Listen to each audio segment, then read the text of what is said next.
George Bush Sr. is in the White House. The Washington Redskins and Buffalo Bills are headed to Super Bowl 26. Black or White by Michael Jackson, the #1 song on the radio. Average American household income, $30,050. Gas was $1.05 a gallon. Cheaper than the 1981 show we just shot today. And our guest today is about to embark on the biggest year in his career. Came into '92 as the Intercontinental Champion and shocked the wrestling world by closing it out as the WWE Heavyweight Champion. And I thank you for agreeing to get in the time machine and take us an interesting journey. Yeah, we'll see what happens. Sometimes it's like psychotherapy. You know?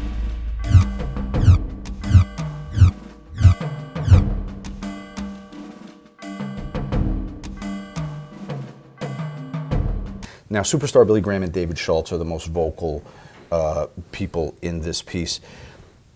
Give me the reaction within the company when this airs. Is this just another blow in what seemed to be an onslaught at the time, or did it have some kind of significance? As I recall, a lot of us thought that if Hogan had just answered the question, it would have just gone, everything would have been just gone away. But because it was the lie that got him. It's like right. Nixon. It's like, as soon as he lied about it, everybody groaned and went, oh, here's this guy, like, come on, like, denying that he was on steroids. Anyway, the way Hogan handled it was so poorly done. Like, he was so pathetic how he handled it, rather than just sort of owning up to it or giving some kind of an answer that would have sufficed. But I think he brought a tidal wave of headache and nightmare for everybody. And business really dropped off almost automatic as soon as all that through that whole period. The company does institute a drug policy early in the year, I guess as a result of this and some of the other pieces that were coming out. Was it legitimately enforced? I think so. I mean, it was for me. I think for most of the guys. I mean, there may be exceptions to the rule. I know lots of guys tried their hardest to cheat when they needed to. Some of them got away with it. I mean, but it was not easy to do, and it was a game of chance. You know, I know personally that for me it wasn't a big issue. Right. You know, I wasn't too worried about passing or failing a drug test. I mean.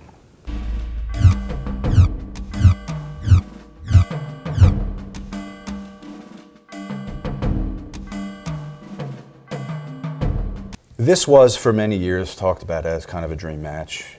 And why didn't the Hogan-Flair thing work? Well, I think because probably the egos, in the sense that two guys both Hogan had a set routine way he worked. He could only work a certain way. Had to work the Hulk Hogan kind of way. And Ric Flair was just the same mentality. He was set in his own ways of how he had basically, both of them were two guys that had the same match every night so when you mix them together and say, okay, now try to mix and combine, they were at a loss as to how to do that. Does a booker, a promoter, somebody, is it their job to pull the guys and say, listen, this isn't going to work unless one of you starts to dance to somebody's music? I suspect, I'm guessing, but I'm sure Vince tried. Yeah. You know? I mean, I'm thinking that I'm sure there was a lot of reasoning there. On, you know, I kind of went through my own thing with Rick in '92 when I worked with him, where it was you know, for whatever reason we went from having really good matches to, like, as soon as I won the title, we were just having lousy matches where we bungled up the finish all the time, or something went wrong, or missed up the spots, or there was always some kind of where it just wasn't quite right all the time. And Rick was, however, he told me that he was having some problems at home or something like that, and he was distracted. And maybe that's the case, but I mean, I remember actually going to Vince and going, I think he's sabotaging the matches, trying to sabotage like, we keep screwing up the finish and stuff like that. It's like we're doing the worst endings to our matches out of nowhere. I'm pinning him with like he'll call a small package out of a figure four, and I'll small package him, and he doesn't kick out. And it's like the worst ending of the match. It's so flat, and it's like hardly even a clap. And I'm looking at him like, you're killing me off every night. And killing himself too, because you. Well, he was leaving, going to WCW at that time. But I remember telling Vince, like, we had 90 days left with him, and I was working with him, and I said, I'm not sure if he's on the level with me, because he's ruining the match every night on purpose, or it seems to me. And then Vince and me talked about it more, and I think we had meetings with Rick in the building where Pat Patterson flew in, and we talked. And you know what? We did the same thing every night. He still screwed up lots of stuff, and we never quite did it my way. And eventually he left, and I think Vince talked to me a few weeks after, and he said, you know what? I think it's just the way he works. He didn't do it. It was not so much bad intentions, maybe, as just. That's just how he works. He can only do Ric Flair stuff. Right. He can do the Ric Flair match. He's got to be in control of that Ric Flair match. And that's, you know, he calls it in there kind of thing, which is sort of that was how they worked in the 70s. You know, they call it in there, and everybody sort of imitated Harley Race and Dory Funk. And I think Flair, that's how he came from an era that was, I came on the dividing line of another era that was not quite like that anymore. We could still call it in the ring, but we were more advanced than that.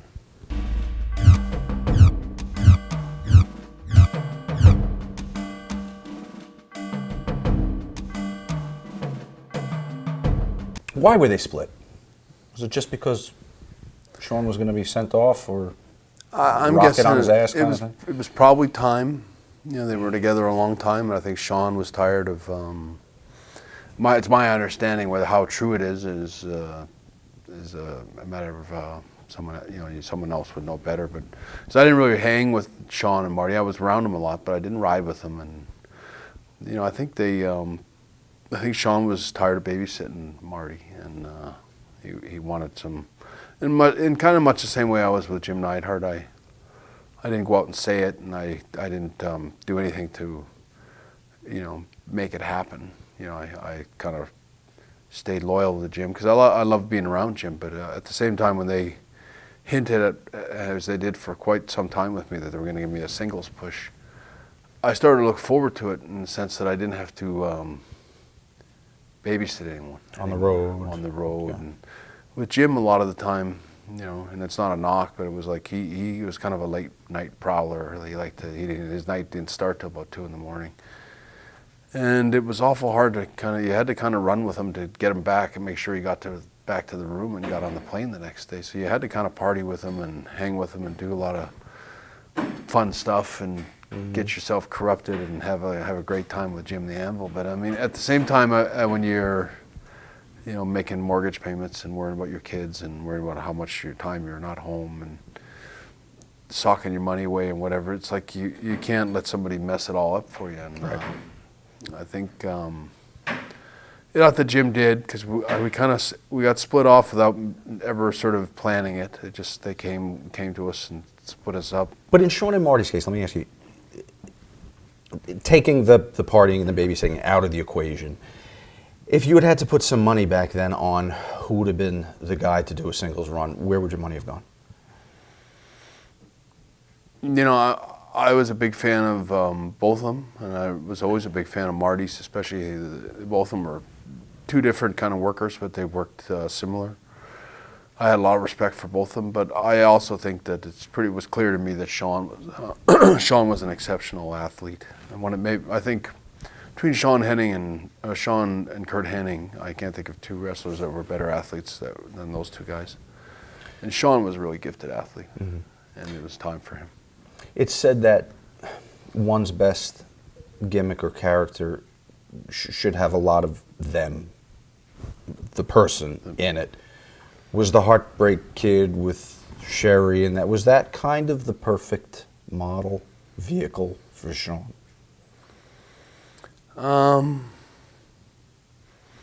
It's hard to say. When you look at Shawn and you sort of like a time capsule and you look at his whole career, I thought he was a pretty interesting character when he was working with me in say 97. More interesting than he was in 92. When I remember the Survivor Series match with Shawn, it was more of a guy that was almost confused about being where he was, and was a little bit like myself, was a little bit unsure that he had earned, that he was capable of being a single guy on his own, and he had a lot of doubts about his abilities and what kind of star power he really had. And by 97, he'd overcome a lot of that, and I'll take the Shawn in 97 work-wise as opposed to the one in 92.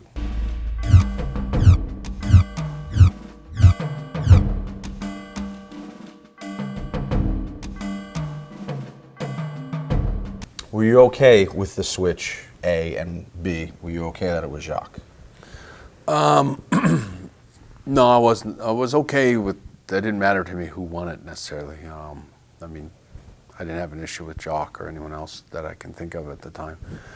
But I was a little bit concerned about where they were going with me when I thought I was doing pretty good. I thought I had some momentum going, and you know what I'd done with Kurt, you know, the SummerSlam, and all. I was kind of riding a good wave. I thought I was sort of finally getting a chance to finally see what I could really do as a babyface. And when they hit me with that idea, I thought they pulled the rug out from underneath me, and that I was going to get sort of just pushed off to the sidelines. And Really? You thought you were going to be discarded? And that someone else would step in or something. I just didn't trust where it was going to end up. But at the same time, I could feel that I trusted. Vince kind of I think pretty much told me what was going to go on. And you know, I trusted what he was doing, but I just wasn't sure that it would really happen again. Like, he had promised me so many times that I just wasn't sure if it would really happen. But at the same time, I also knew that they sort of know what they're doing around here. So I'll just close my eyes and just pray for the best, you know. How far in advance are you told? I probably found out probably right around Christmas time or after, just after. Rumor has it you were talking to WCW. Yeah, it's true. I was talking to WCW. I wasn't sure what was going to happen, and I thought I better have some kind of a backup plan of something if I'm getting, you know, because usually when you had the title, you got recycled to the sidelines, and then you got sort of pushed out. If you look at Tito and a lot of guys, they just they kind of use you up and think, okay, now we're going a different direction, and whether that's a good direction or not, sometimes you don't have any say in it, and it doesn't matter. It's just you better have a backup plan. So I'm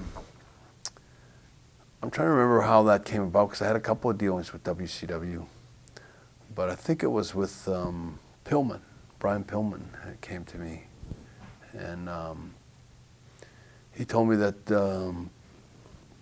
I think he told me that he could get me a better deal, that he had a better deal with WCW than what I was making in WWE, and that he could get me the same deal.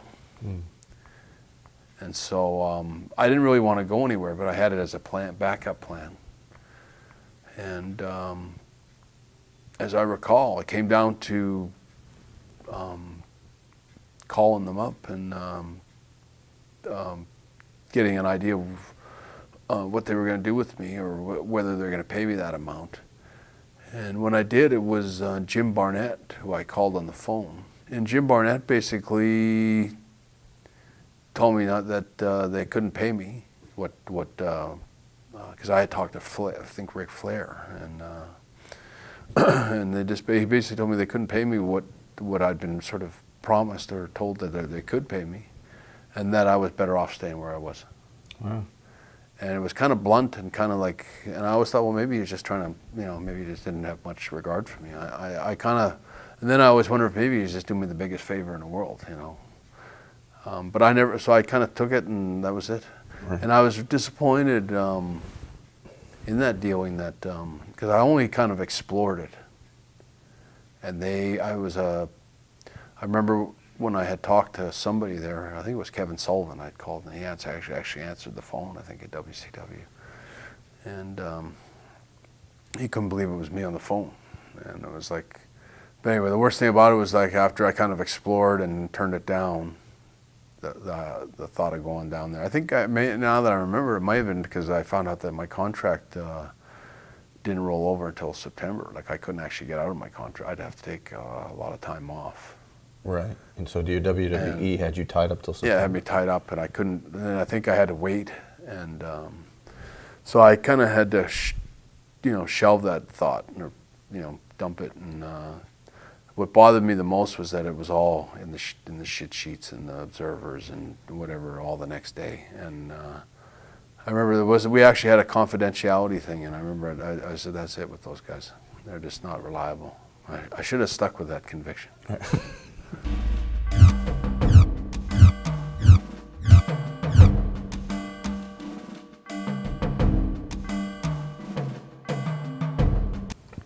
Did he make a good champion for the WWE's identity of a heavyweight champion at the time?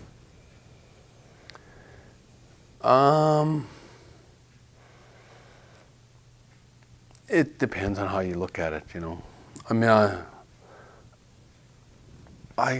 I'm kind of baffled when people tell me that they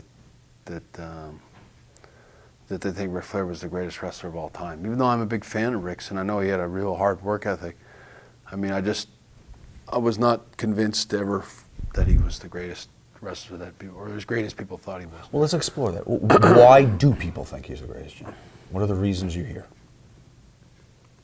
Because he was a flamboyant character. Charisma, and he was. But as far as working in the ring, I found him, I wouldn't say ancient, but kind of a whole different mindset to what my generation was all about. He was locked into the 70s and couldn't break out of that. In your personal philosophy, give me a percentage that you would weight one's charisma, work on the stick, look, kind of the stuff not related to in-ring work, versus what percentage should be what the guy does between the ropes. Well, the way I always summarize it like this is like, there's 3 categories to being a great wrestler. And if you got 10 points in each category, one category is your look, how you look and your presence. When you walk in the room, when you walk out to the ring, whether you're King Kong Bundy or you're Andre the Giant or you're Hulk Hogan, there's a certain look that when you walk and you see him, you go, wow. And there's lots of wrestlers that have all kinds of warrior, it takes a lot to have a great look. Some wrestlers, it just could be their size or what they're, what they've been blessed with is from growing up or whatever. But I mean, the next category is your actually work ability, whether you can actually wrestle. And if you got 10 points in that category, out of 10, how do you rate? And the other category would be your promos and how well you can sell yourself, your ability to sell yourself as this commodity that you're trying to sell. And you take all 3 of them and you mix them together, and where you fit in the wrestling world, I would base it on that ratio is how do you size up out of 30, And I'd say like Hulk Hogan was a 9 out of 10 promo, 9 out of 10 look, 1 out of 10 wrestler, And you look at Dynamite Kid, he was a 0 out of 10 promo, but he was a 9 out of 10 wrestler, and he had a 7 or 8 out of 10 look, And even in my own case, I think that probably my weakest area was my promos. I was probably maybe in my best days I was maybe a 7 or 8 or 6, 7 or 8 or somewhere in there with the promos. I could do well with when I had a good issue to talk about, like in '97.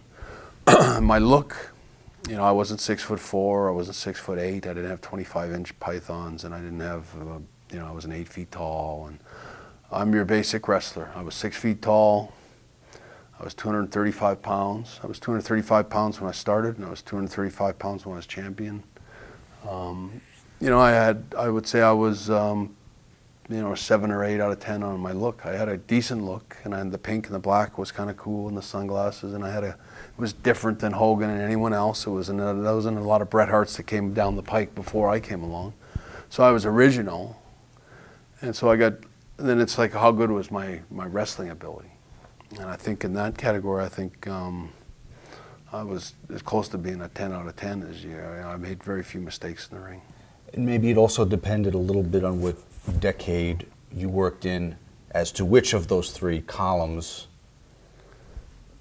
was weighted more than another? So, you know, if you see a Billy Graham or even a Hogan in the early 80s. Yeah, well, it depends on what kind of fan you are. I mean, as a fan, you know, I was impressed by good bodies. You know, there was lots of good bodies that came through my dad's territory, including Billy Graham. But I wasn't about the bodies as a fan. I was about the workers. Okay.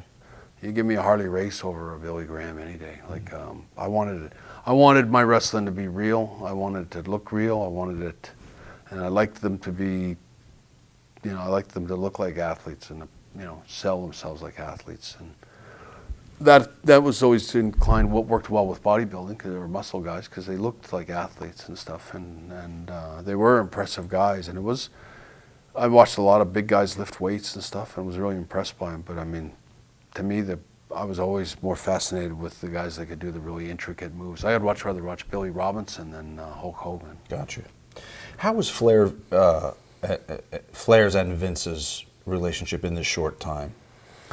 Well, you know what, I think there was a lot of hopes pinned on Rick. And again, I might be wrong, because I was kind of just clawing to get up into that top echelon. And there was a big shift, and within a matter of time, I was in that top sort of echelon of knowing what's all going on, and you're on the top and you can look down. But in those days, I was still just about there. But what was going on with Rick is, I think it was just the tough job of having to fill Hogan's shoes.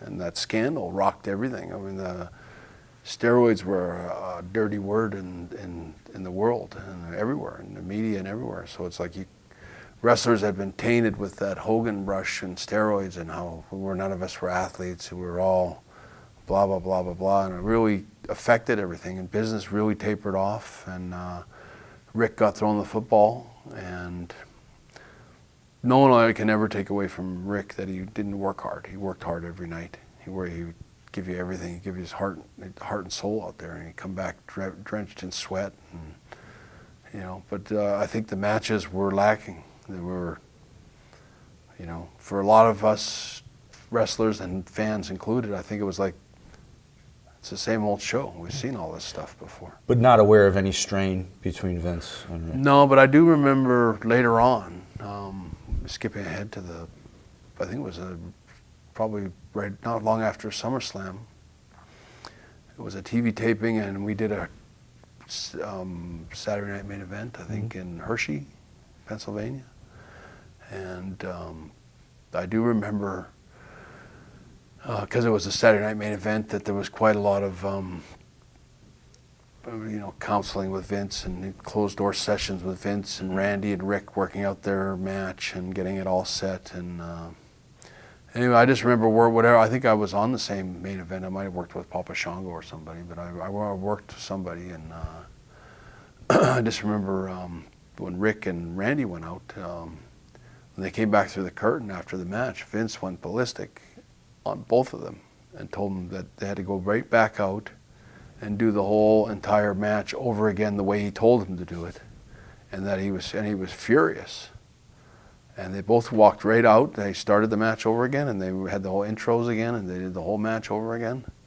And I can just remember Vince throwing his headset down when they came back through the second time, and he's like, fuck it, just get out of here. You know, they did this exact same match that they did 10 minutes before, and they didn't do any of the stuff apparently that Vince had specifically told him to do. And I think that was the death knell for Rick. That was when they went, this guy can't do what we need him to do, and we need someone that can. And how they picked me, I'm not sure.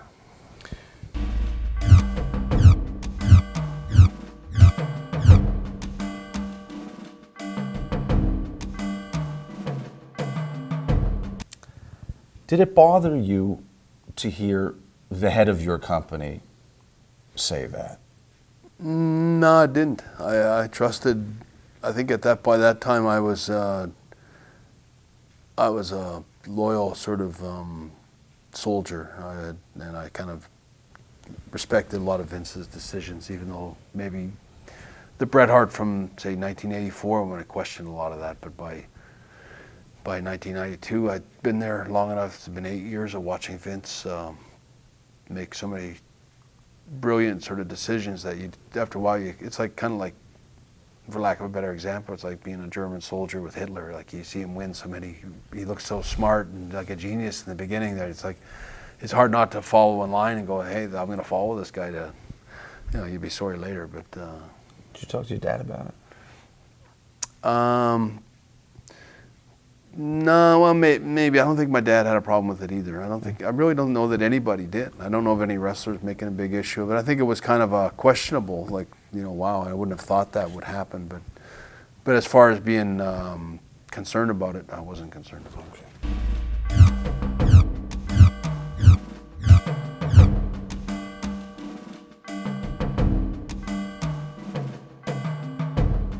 Was the extent of his drug problems in '92 known to the locker room? Well, I think it was known to everybody before he even came in. You know, I mean, everyone knew he had problems on that level. I'm trying to think. I don't remember seeing him out of it in the WWF days. You know, I really don't. He was more careful about it if he was. There were certainly a lot of guys that were as messed up as you can get in those days. But Kerry, I don't know. Everyone, I think, Kerry was a hard guy not to like. I think everybody liked him, and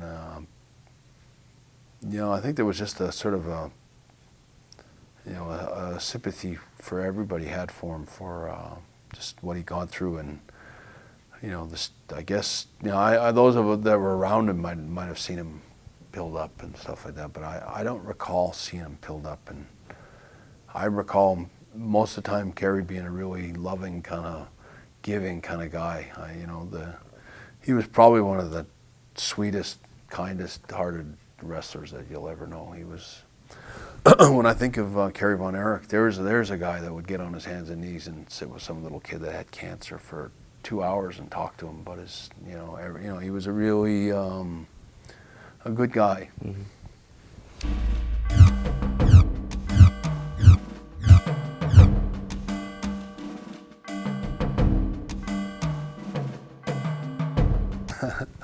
Do you call what's behind the firing? I think he missed a shot. He was teamed up with Owen, I think, then. Yes. I think the reason given is... Was it High Energy, or what were they called? New Foundation. New Foundation. Unprofessional conduct is the reason given. Yeah, I think Jim messed up somewhere in I think the night before, as I remember, I think Jim was in Nassau or somewhere, and Jim, for whatever reasons, couldn't take the drug test or refused or stalled out until he snuck out of the back or whatever it was. He didn't end up taking the drug test. And his ass was grassed the next day. He showed up at the TV tapings, as I recall. I think I was on my way to the town. But I know that Jim, I think, showed up at the building, and Vince fired him. And I think the reason he fired him was because of his conduct the night before, and that all came from Chief Jay Strongbow. And so when Jim was leaving the dressing room, he was all upset, and he'd been terminated, and it was done. It was all sort of over, and he had walked past, I think, somewhere, and saw Chief Jay Strongbow, and he picked up one of those TV monitors and shot-putted it across the hallway, and I think the chief ducked, and it hit some WWE TV exec, right?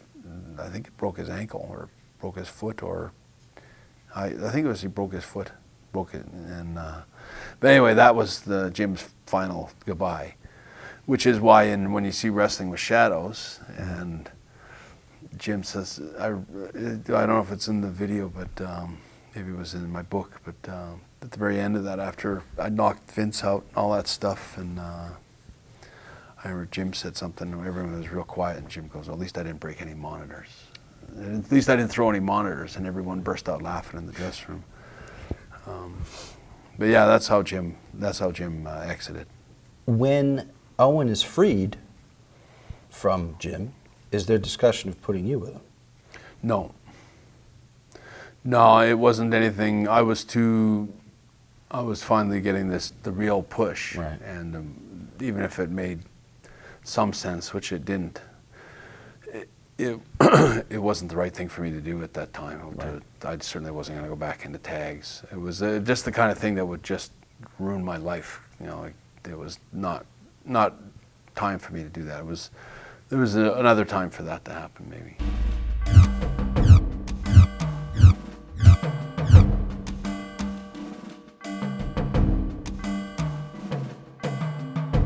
Was this the right time to do that? Yeah, I think so. I think so. I think, you know, Undertaker, I always thought had a pretty good gauge on what he needed to do next, when it was time to change his look, when it was time to, you know, I've always respected and admired how he's kind of evolved. It wasn't an easy gimmick to pull off, you know, and I remember when Undertaker worked with me the very first time, and I worked with him a couple of times when I was Intercontinental Champion and things like that, and we had that Hitman versus Frankenstein kind of match, and you know, he was easy to work with and fun to work with, and but when I became champion, I remember when they finally said, okay, you're working with Undertaker, and it was like, I was thinking like, you know, he was always fun to work with, but it's like, I don't know how to work. The Hitman champion wrestler, kind of the gimmick I got now, was not really going to pull off this Frankenstein stuff very well as I'll do my best kind of thing, but I'm not quite sure how far to go with it. And I remember it was Undertaker that came to me and said, I'm so happy, I'm so excited that I'm actually getting to work with you.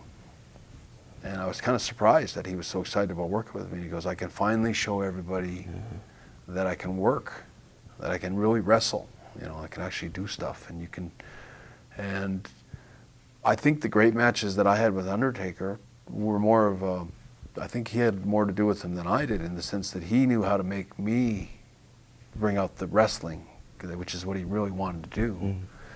And we had such good matches. I mean, I can't, you know, as far as actually working with somebody, I don't know of any of the wrestlers I ever worked with that were as fun and smooth to work with as Undertaker. He was a total pro. In the hands of a lesser man, a gimmick like that could be really one of the laughable ones in history. I don't know anybody else that could have pulled it off. He had to be, he was the gimmick. He was the Undertaker.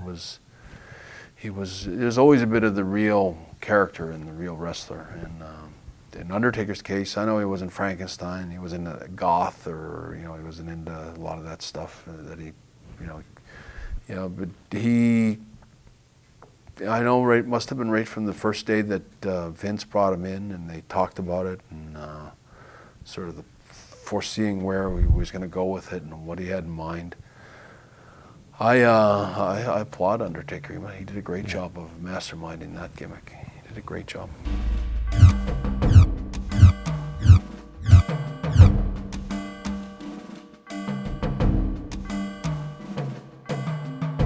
There's the Larry King Live appearance. There's a Donahue show. The reaction, is it kind of like an audible groan in the locker room, like, now this? Especially for you, this is your ascension and more ridiculousness. Well, I think a lot of us were just worried about the whole state of the business at that time. It did come right after the Hogan-STEROID thing, and all that was a kind of a black eye, I think. And then this was a totally different thing, and I think it was one of those things that was incited from talk.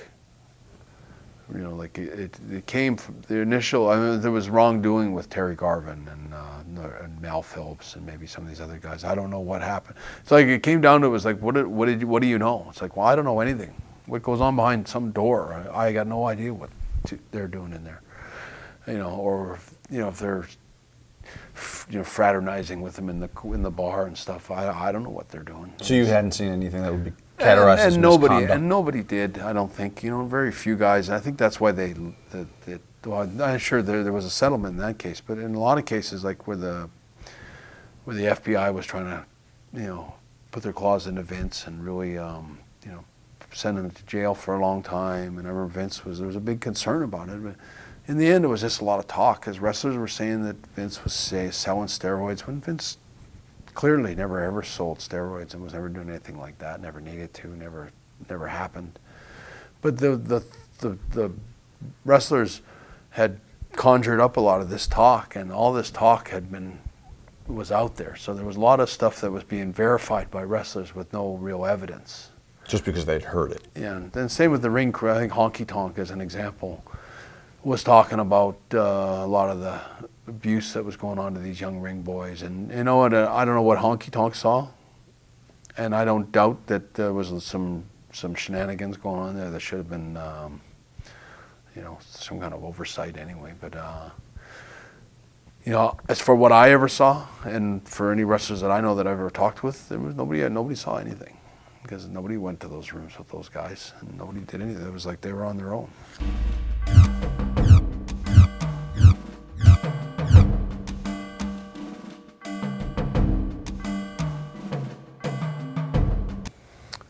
And who's to say? I don't know.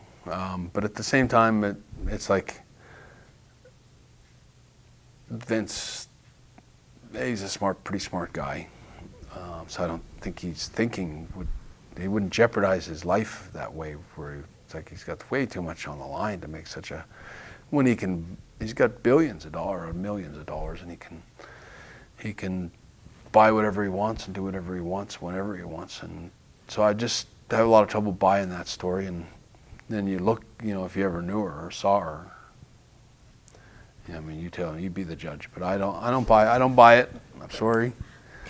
And I know that I've seen Arnold Schwarzenegger. He was with some woman. That wasn't very.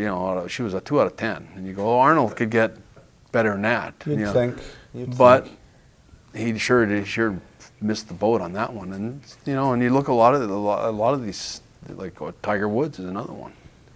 He was with these 3 out of 10 skanks from Florida strip bars and stuff. And it's like, he got all the money in the world. He could, you think he could have just gave a couple of those cops that pulled up that day with his wife and all, he could just give them a couple of hundreds and tell them all to go home, I don't know how he didn't squash that whole thing in the first place, but anyway, my point is that sometimes people end up with some pretty skanky looking women, and there's no explanation for it.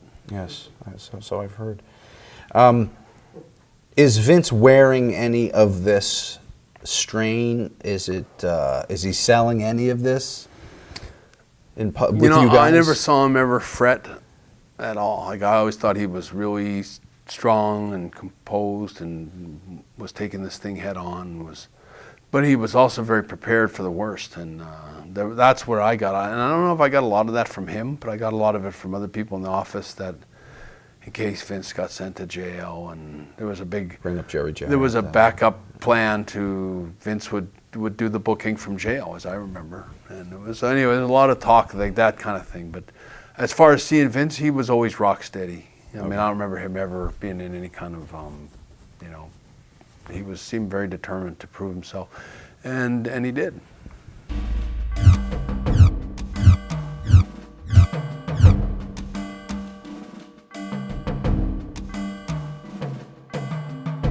I think a lot of us, I think every one of us resented it completely. We all saw it as the business was, the wrestling business, we were basically being paid more based on the house shows than anything else. Things were in a slump. Things were really kind of sliding down with all these scandals that we were talking about. Definitely were making it hard to watch. People started turning off. People stopped buying the toys. The toy companies stopped putting their commercials on the TV. It had a huge. Vince lost all his money from merchandise people. They just stopped putting commercials and stopped making product, and it had a huge effect on everything. It was like a real dark time in the company. And when the bodybuilding thing started, there's these bodybuilders, and who likes bodybuilders? Talk about zeros in life. there's nothing, I can't say anything good about bodybuilders at all. What a total waste of your life, you know. Because of the vanity? Or? Yeah, just the vanity of just all day, you know. There's nothing special about bodybuilders other than they lift weights all day, you know. What was it's like beauty fascination pageant. with it? Some people are, I don't know. I never had a fascination. I mean, I like a good physique and all that, but I mean, to the point of being obsessed and like bodybuilders and the dieting and the whole thing is like, who cares? Like I don't see any ability or skill in it at all. Same with fashion models or runway models. I mean, who really gives a damn? They don't even, they're too skinny and they don't look as hot as they think. But anyway, the point is that the bodybuilders were flying first class. I remember Lex Luger was flying first class when I was in the company and had dropped the belt to Yoko, and Yoko and Lex were in first class, and I remember going, it's not right. And these bodybuilders shouldn't be up front and ahead of the wrestling. And all these bodybuilders were making more money. They got signed to more money than any of the top wrestlers were making. You're kidding. No, they all got made, and they all got paid out full contract. Like when it folded, they all got paid out. Every one of them, all those bodybuilders. Stryden, isn't that his name? Stridex or something like that. Name. But, and now, could you pick a worse time to launch a bodybuilding federation than when you were going to begin testing people for steroids? It was a failed, doomed enterprise right from who wants to watch bodybuilders that are not on steroids? I mean, there's no fascination with bodybuilders, period, but if they're not on steroids, like even less, like who cares? And they really, you know what, nobody cared. That WBF, whoever won it, I think, and you know, the sad thing about Lex Luger was that he was clean, totally drug-free and legit, and he looked great, and nobody believed it. No one even cared. He looked skinny compared to what he looked like in WCW. Or thinner and sort of more streamlined with thinner in the face and the neck and everything. And but he was totally legit, you know, Lex, and all the wrestlers were in the 90s, as I remember in the company, from Razor Ramon or whoever they were. The drug testing through the 90s was legit, as far as I can say. No discussion of WBF would be complete without a mention of IcoPro. Were you a user and consumer of those special vitamins? You remember me on the commercial? I had the dumbbells. They make you... Oh, I was in the magazine and everything. But did you have to take it? They sent crates of it to my house. Worst stuff. I mean, I honestly, I don't think it had any value to it at all. It didn't taste good. It was awful. And most of the wrestlers, you could get it for free, but we all had our own stuff. We all bought our own personal stuff. And I had it stacked up, and I'd give it to the neighbors and stuff like that. Neighbor's dog. And they wouldn't take it. They'd leave it back and put it on your step. So that's the commercial for IcoPro. Hey, what's this again?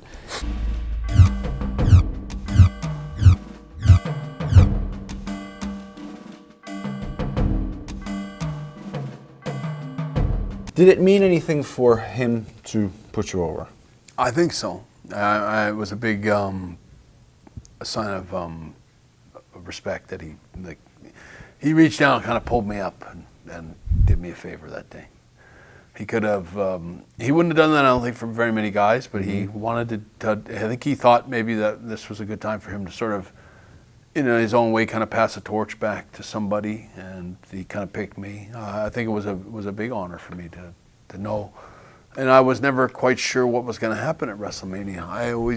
I saw Roddy as a huge draw and a bigger star than I was, and I didn't, even though I was in my clear understanding I would win the belt back at WrestleMania VIII. At the same time, you know, I just figured they'd come up that day and go, we've got to change the plans and change it on me. So I was worried about it, but I also, either way, I had a lot of respect for Roddy. I would have taken the match, win or lose. Did you enjoy any of this, or were you always waiting for the other shoe to drop? I enjoyed it. You know, I enjoyed it just being given the chance, like winning the Intercontinental title. You know, from Mr. Perfect. That was a big honor for me. Even winning the tag belts was a big honor, but I never felt with the tag belts that we really got a good push. We didn't have a lot of great teams to work with when we ended up with the belt. belts as tag champions, but as an Intercontinental Champion, just saying I got to work with Perfect and Roddy Piper's, it's two of my first 3 or 4 big matches. I wasn't complaining too much. Like I was happy with both those guys and what they were going to do for me. You bled heavily, and there was a no blade policy at this time, right? What happened there? Did you go into business for yourself, or was it? You know, it was a gut call. You know, it was a questionable call.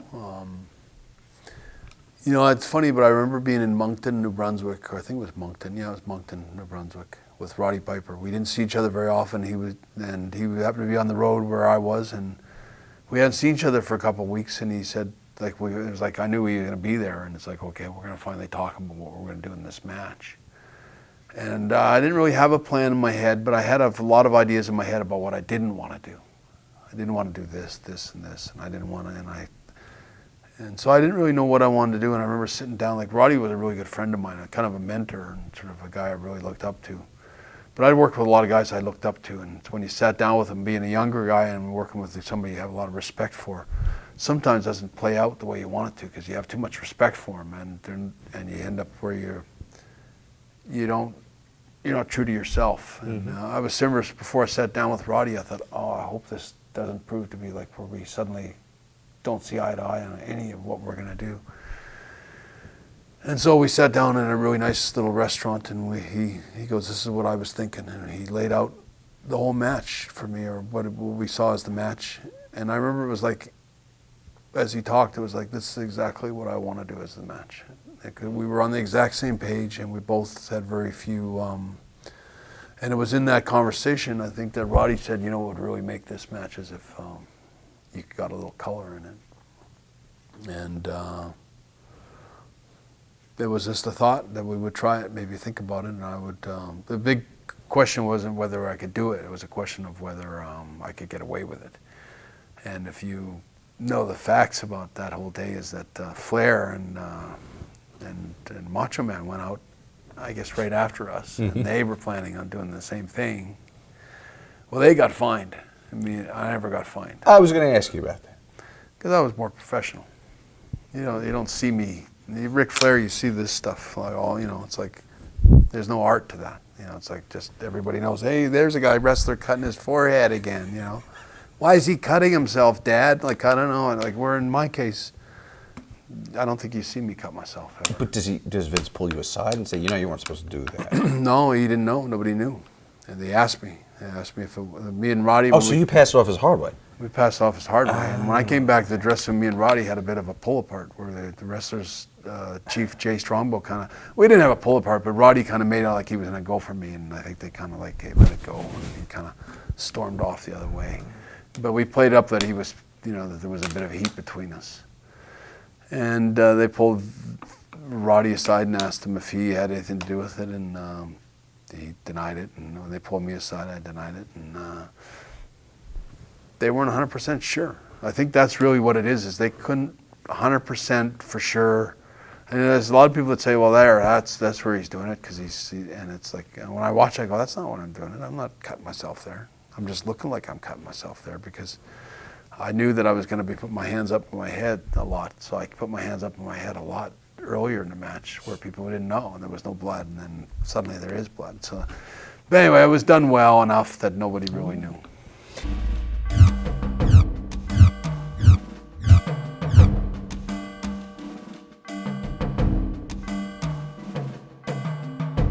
I think he was supposed to do a job for Taker in the middle of the ring, and he changed it and got he got pile drove or whatever into the tombstone into the floor and didn't make it in for the count and got counted out instead. He called that live audio, an audible in the ring, and Undertaker was not happy about it because he kind of got cheated out of a clean win.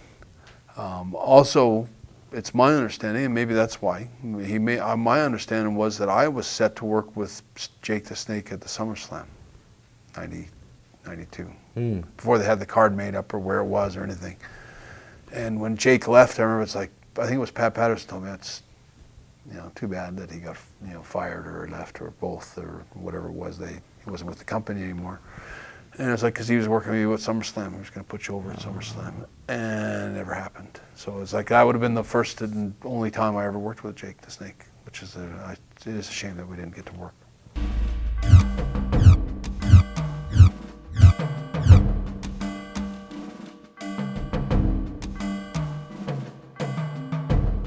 Well, I'm not sure what the motives were, and I'm not sure that they'd made their mind up on Flair yet. I think they were just doing a storyline, and maybe there was plans to do things with either one of them there.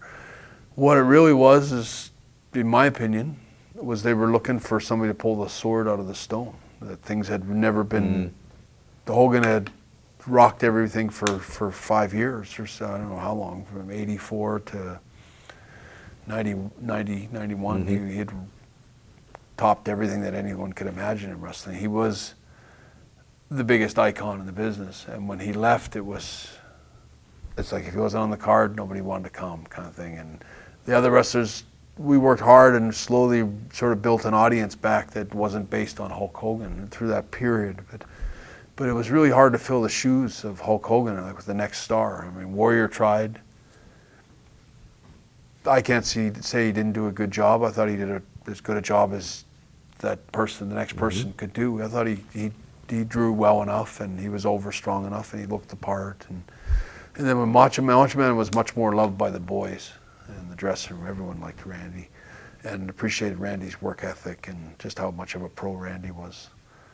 And so when Randy got the sort of the nod, or through that period, and Warrior dropped the ball and got fired or whatever happened to him, but Macho Man was always a steady, solid guy to rely on, to put the belt on, might have been in a sense just to figure out who you're going to, where the next big superstar is going to come from. And I think they were all looking for someone. I don't know that Randy was necessarily expected to pull the sword out of the stone, but he was one of the guys that was there to kind of try to do his best.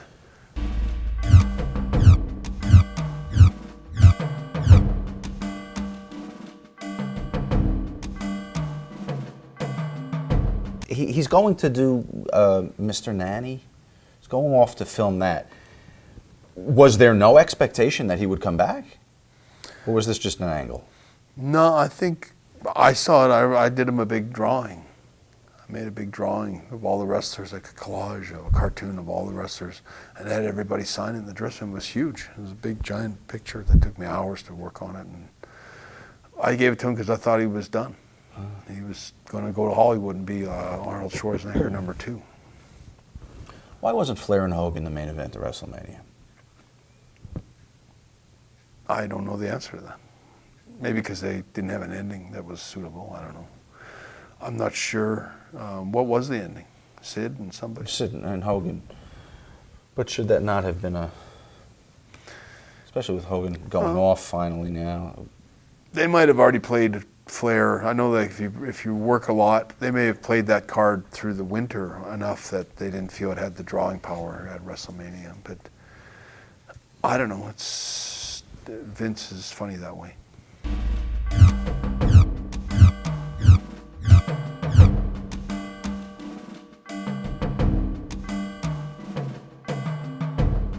Did everyone know she was separating from? No, I think we all, most of us loved Randy and loved Liz. Liz was such a great girl to be around. She was just a real classy lady, kind of just a girl that everybody loved. Everybody loved her, and she was a trooper. She trooped along, and the roads can be pretty hard on a girl, and she was always a flower. Kind of, she always still looked good, and always carried herself so well, and she was pretty tireless. And Randy was with the media and stuff they did to promote themselves, and I always had a lot of respect. And I think everyone, I don't know very few guys that didn't have a lot of respect for both of them. And when we finally realized that there was issues between them, problems, I think we all felt bad, because it was kind of like, I don't know, he got to travel around with his wife. A lot of us, or some of us, might have thought it might be a great idea to travel around with our wives. But I think most of us knew when that when Randy's marriage failed, that it was like, that's probably what did it, more than anything, was that just that constant being face to face in a prison cell all the time. I've asked many people here, is it ever a good idea to bring your shoot wife into the wrestling business? Does that ever work? Has it ever worked? I don't know. It can work. I think Randy and Liz, it could have worked, and just, Randy had kind of living a life like a bird in a cage. That's really what it was. He was super jealous. The character that he played, where he would play that he was really jealous, that's a real character. I've seen Randy go off because somebody looked at Liz or someone. And I always wondered, because I was like, I looked at her lots and I never had any problem with him, and me and Randy always got along good, but sometimes he would just go off on some guys, and he had a real problem with stuff like that, and and I think Liz may be tired of some of that, and I can't say. As far as I know, being around both of them, they were always a good team, and when they split up, I never felt that they were the same without each other. They were always kind of a little, kind of lost and sort of out on a kite string cut.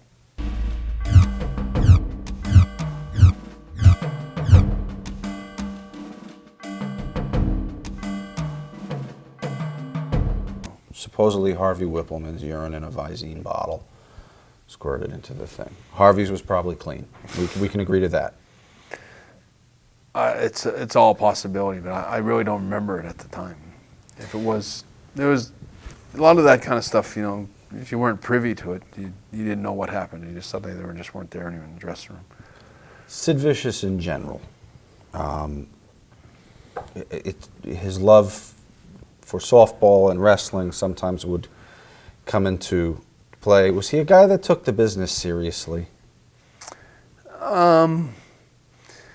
Sid was a guy that was just, in my opinion, he was a guy that was naive a bit, or gullible. Like, you could really play with him. You could stir him up in the dressing room about his check, or anything about the hotel or the gym that they went to. You could get him stirred up. You could just keep kind of. My brother Owen would have a field day with someone like Sid. I don't think he knew Sid existed yet, but it's like Sid wasn't such a harmful guy, or he wasn't a guy to self-destruct so much as if somebody encouraged him and kind of led him that way. And like I remember one time in Canada, we did a thing with the CFL football players, where he just had in his head that he wasn't going to let any football player, nobody was touching him. They didn't want any football player laying a finger on him, and he just got really difficult. It was raw, trying to work it out the match. They were like lumberjacks. And I was like, Sid. And I remember I pulled him aside. I said, this is like really elementary stuff. And I just talked to him and explained what was going on. I said, these guys are just going to throw you in the ring. They're just going to roll you under the bottom rope, and don't worry, and he was fine. But I sensed in that situation that you could really get him, you could have got him so steamed up about it that he would have quit over having a football player touch him when he really didn't know what he was even talking about. Like, they weren't going to necessarily. He could get himself, he could go on a tangent and get himself all worked up, and guys would play into that. I think guys that rode with him would stir him up and get him all worked up, or maybe when he was drinking, I hear about the stuff with the squeegee and stuff like that. I don't know. Sid was a good guy whenever I was around him. He never caused any problems for me, or he was always a good guy. I just sensed that vulnerability in him, that he would be an easy guy to manipulate and get him to walk in and confront someone about his check, or he'd make a big, he could really work him up.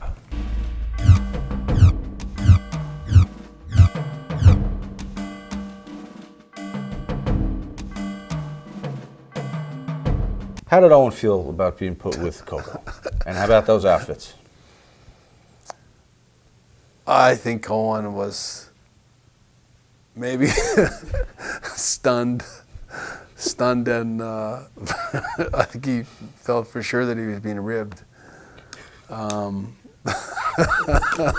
were finally getting Owen back. He was sure mad at Jim. I'll tell you that. That's probably the truth. He was really mad at Neidhart. He really was. He Jim was a great guy to be with. He was a good partner, and he was a lot of fun on the road, and he was an entertaining guy. He was fun to, even now, he's a fun guy to be with. And Owen actually liked kind of being the babysitter and taking my old spot and kind of taking care of Jim and getting him from A to B and making sure he didn't get crazy. And Jim got along with Owen just about like he did with me. It was kind of worked out good for him. And it was like Owen turned his back. I think it was on that one trip or one day when Owen wasn't there that then Jim got fired. I think he missed the town. I think he had gone home, and the first day on the road, Jim wasn't there, and that was the end of it for him. They had given him, I think, a few chances by then. And I don't know if that was the last one or maybe the monitor thing happened. But it was one of his chances. Yeah, and I don't think Owen was too happy about the Coco thing. It was kind of a rib, and it was kind of like, you don't have any choice sometimes. You got to do it. And Owen, you got to admire him for at least doing it. He pulled it off, and Coco was good enough to be his partner too. I think it was an odd combination, but they did whatever they could to make it work.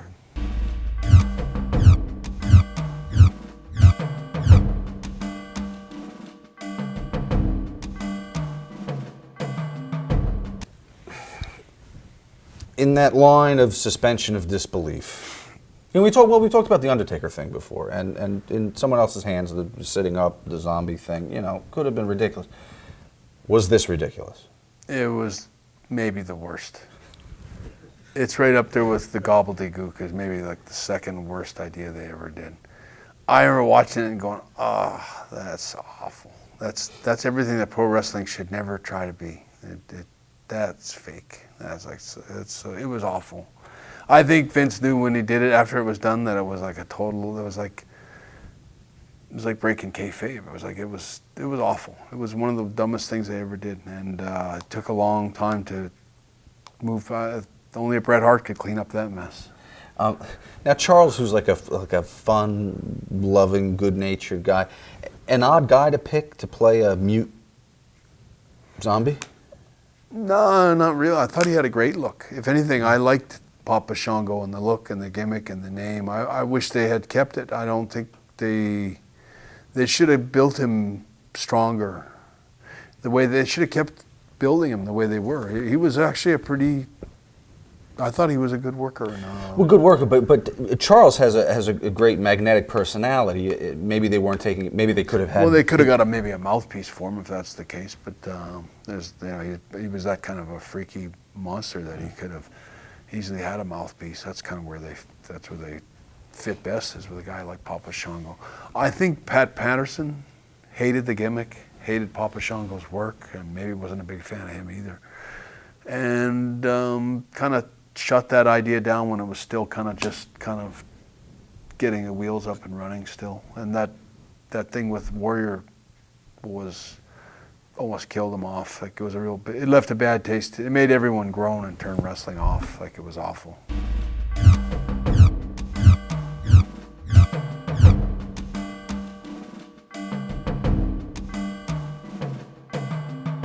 I thought it was a good gimmick. He was a pretty scary looking guy, formidable looking guy. He was a pretty big guy. He's about 6'4", 6'5". He looked like a badass dude from a prison or a chain gang or something. I think gimmick-wise, it was a good gimmick, and it had a good look and a good idea, and Nails was a great name. Yeah. I'm guessing that probably a lot of better workers could have turned that gimmick into a better gimmick, it was a good gimmick. How was he behind the scenes? Everyone get along with Kevin? I think so. He was kind of quiet and did his own thing, and he had a reputation for being a pretty tough guy, and so nobody really messed with him. And he was more just like a fixture in the dressing room. You just walk past him. No, I don't remember, other than saying hi to him. He was always kind of minding his own business, and was one of the Minneapolis guys, which all the Minneapolis guys were good guys. They're all kind of, there was a tight bond between all of them. They're all from, I think, the same neighborhood in Robbinsdale or whatever.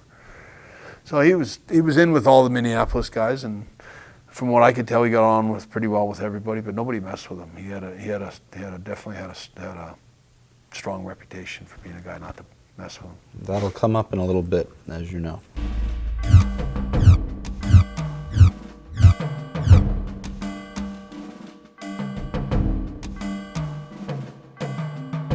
Is there a collective sigh of relief when this is finally over and Vince can get back to doing wrestling exclusively? A lot of us were resentful that that the money that should have been filtering down to us on the cards that were doing all the work was being sort of offshot to the bodybuilders that keep their little thing going. And when they folded, everybody was glad to see it fold.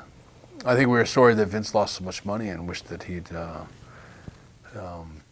maybe invested it in his wrestlers, but business was in a slump, and you know, I think those were the toughest years that I remember ever in the business, as far as scheduling and the road and the traveling, and you know, I don't know if any, you know, there's a lot of wrestlers that had worked pretty heavy pace in the early 80s when wrestling was booming, 84, 85, 86, 87, but 92.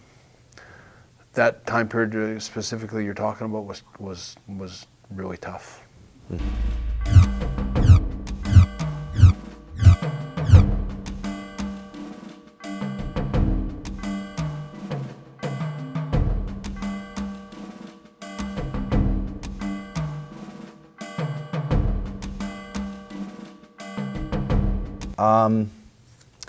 What is this? I'll never know. It The killed merchandising ploy? They wanted to make ventriloquist dolls? I don't know. It totally messed Hawk's mind Christ's up. sake. He was never the same after that. He cracked at the Wembley, and I think it was all on account of that puppet or whatever. He cracked. I'm not kidding. It drove him nuts. He hated the idea, hated the gimmick, and Vince wanted to turn them. He wanted to make them more fun. I guess, I don't know. It was a awful idea, and it was right up there with Gobbledygook and maybe Red Rooster. We're adding to the list. The Rooster's been put on the list there. Bruce Pritchard, in our last release of our series, Guest Booker, vehemently defends the Red Rooster gimmick. With passion and conviction, that here's a guy who's the cock of the walk. Why wouldn't you make him the Red Rooster? Just want you to know what's going on out there. If you Now you haven't know seen why it. Bruce is where he is. Do you know why Paul Ellering joined LOD in WWE after so long? There was a period of time where they worked there, and then he came in later. I think he did it out of sort of respect for the two of them, and sort of like, I think they needed him. They needed something new and something different, and he was their sort of legendary manager that had done so much with them, and he was a very sort of cool wrestler guy that a lot of, like, even the wrestlers themselves in the dressing room were curious about Paul Ellering and what he was really like. He was kind of a mystery as to what he was all about. But he was kind of laid back, kind of cool guy. I wouldn't say like a hippie, but kind of like a loner that he lived on a mountain or something. But he was like, he'd come back from some faraway place to help out and do this thing. It was like that for real. Like, it was like Hawk and him. I think we're really glad to have him back. And I think he came back, maybe, I'm guessing, I'm just reaching out, but maybe it was like Hawk had a lot of drug problems, and maybe it was a way to kind of babysit him and be there and kind of mentor him back into being on a straighter path.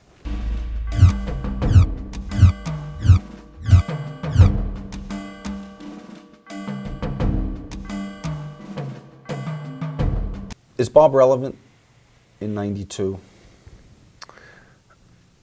I would think he was in that Northeast region. He for sure he would be, because they wrestled there for so long, and Bob was a hard guy not to respect. So I mean, if you remembered him and you sort of were from that era, yeah, I think he was relevant. But at the same time, at that exact time, it was when they were doing those, the Huckster, and they did they with Ted Turner, The Nacho Man. Nacho Man, and all that.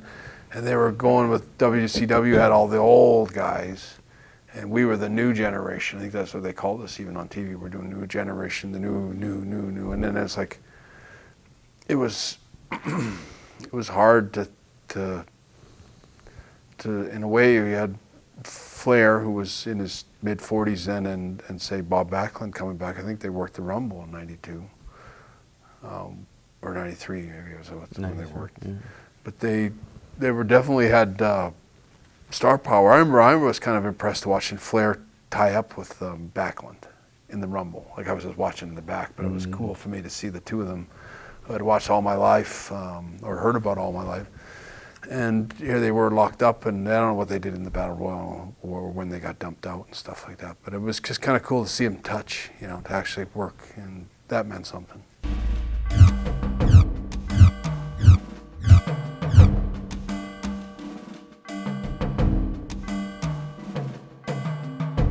Well, the truth is that I had gone to Vince from the first day I joined the company, within the first few weeks of being in the company, to Vince and tell him about that he should think about trying to do these ladder matches.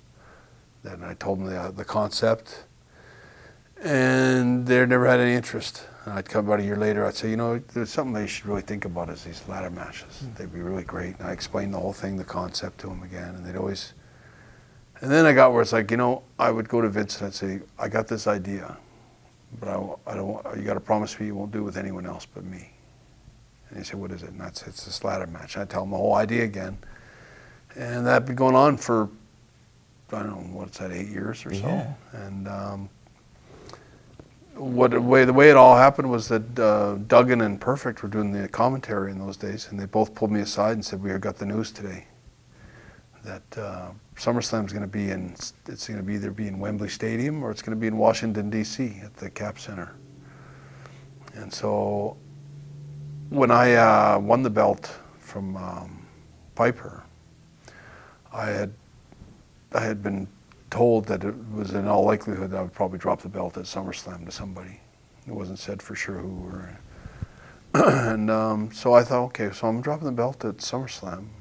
Good chance. If it's in Wembley Stadium in England, it's got to be Davey. I could drop it to Davey. It would work. That would be that would make sense and would work. And would, you know, that would be. Davey was over pretty strong in England, so it would be a natural matchup. But then I thought, well, but if it's in Washington, D.C., the Davies card isn't necessary to play so much now because of the England thing. But it was like, I thought, and they had told me they thought I'd be working with Shawn at SummerSlam. And it was like, if I got to drop the belt to somebody, why don't I try to get them to do the ladder match again? And I'll do the ladder match. And I went to Vince and I said, I walked in Maine or wherever it was that we filmed that. I said, I heard two things. That it's either going to be Wembley or Washington, D.C. And I told him both ideas. I said, but if it's in Washington, D.C., let me do a ladder match with Shawn. And I guess he was maybe having to make this decision right in the next day or two. So I was right on that. He goes, show it to me. Show me the match. And I go, with who? He goes, just pick anybody. Pick Shawn. I said, well, I'll pick Shawn. So I picked Shawn. I go find Shawn, and I say, Shawn, I got this idea. And I tell him the whole idea, and we're going to do a ladder match. I said, I just got to show Vince the concept. And Shawn was very confused as to what it was. So what do I do? Right. And this is what you got to do, and you got to keep trying to climb the ladder. And I keep telling him what happened. So we go out and do this, just a demonstration match. That's all it is. It's just. Is this the match that's on Wrestling Challenge? This is the match, the only match that we ever did in a ladder, and they kept it and they air it today. It was just a throw. I wrestled 3 times that day. It was like I just wanted to demonstrate with it. There was no real. We weren't trying to make it the ladder match at WrestleMania 10. You know, we were just trying to make it a ladder match. And it's always bothered me that they stole the idea. Shawn knew then. Here's my idea. So and they stole my idea. They didn't ask me if they could use the idea. They stole my idea, and it was already in print before I ever knew that. But you know, it bothered me because the truth is I would love to have wrestled my brother Owen in a ladder match at SummerSlam instead of the cage. The cage was you know, I would love to have done a cage with somebody, but it didn't have to be Owen. It could have been. I could have had a great ladder match. It just always bothered me. And Vince always promised me that he'd never do it with anyone else, but they stole that idea from me, and you know, it was the idea that was great. I mean, I always hear about Razor and Shawn having this great match at WrestleMania. I go, well, it's great, but they ripped off the idea from me, and you know, it's the idea that's great, not the match.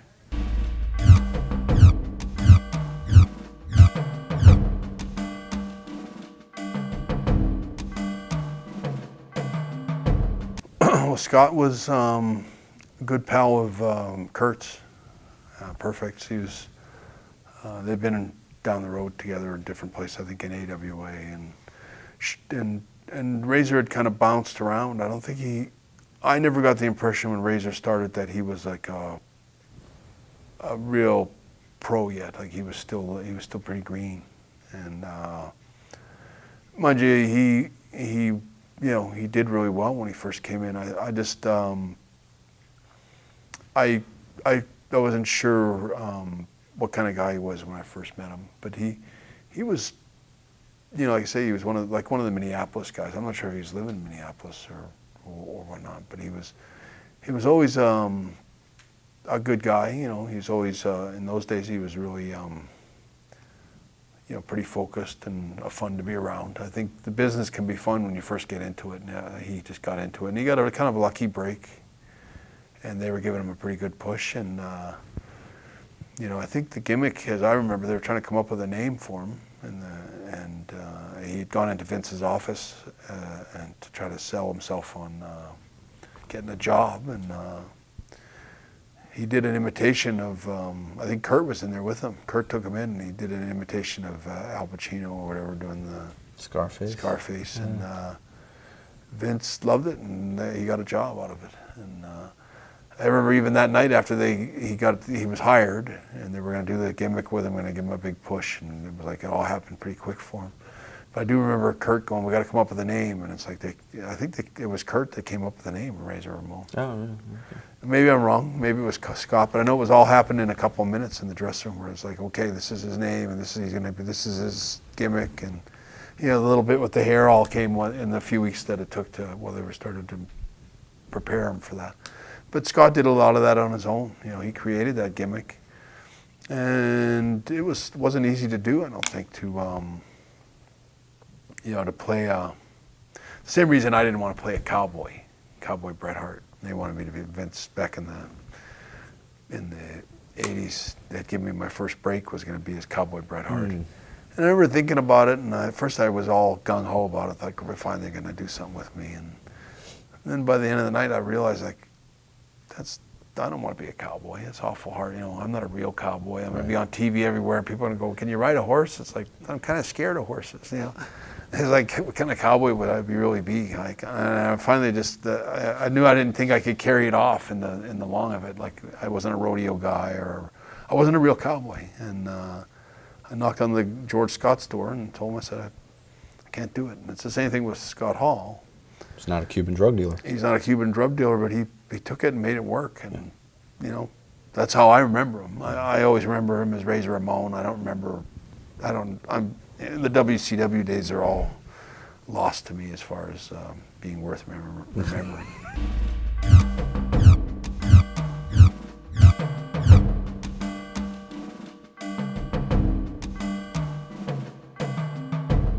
What's the nature of the relationship between Vince and Memphis now?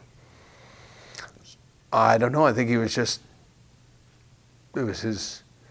like Andrew Jackson taking New Orleans. It was like just, you know, Vince was just taking the controls of the wrestling there. But clearly there's some agreement to acknowledge each other. And Jerry's always been a real loyal WWE guy since then. You know, I think he's one of Vince's right-hand guys. And, you know, I have a lot of respect for both of them on that regard. They've had a good relationship for a really long time. And Jerry's always been I always think that if you go back to my era, you know, well, to the 90s, this time period, the stuff I did with Jerry Lawler I was so glad I wrestled Jerry. He was so much fun to work with, so easy to work with, and he was one of the best heel wrestlers ever. Like in the upcoming years, when the wrestling fans started to boo the bad guys or boo the good guys and cheer the bad guys. I remember it was like that in Philadelphia, and they did that pay-per-view with a Kiss My Foot match, and when Jerry Lawler walked out, they booed the shit out of him. They hated his guts. It's like, there's a heel that can get heat and keep it, and that's a rare thing. He had more heat than anybody in the company, and all he did is give you a thumb in the throat and stuff like that. He was a great heel.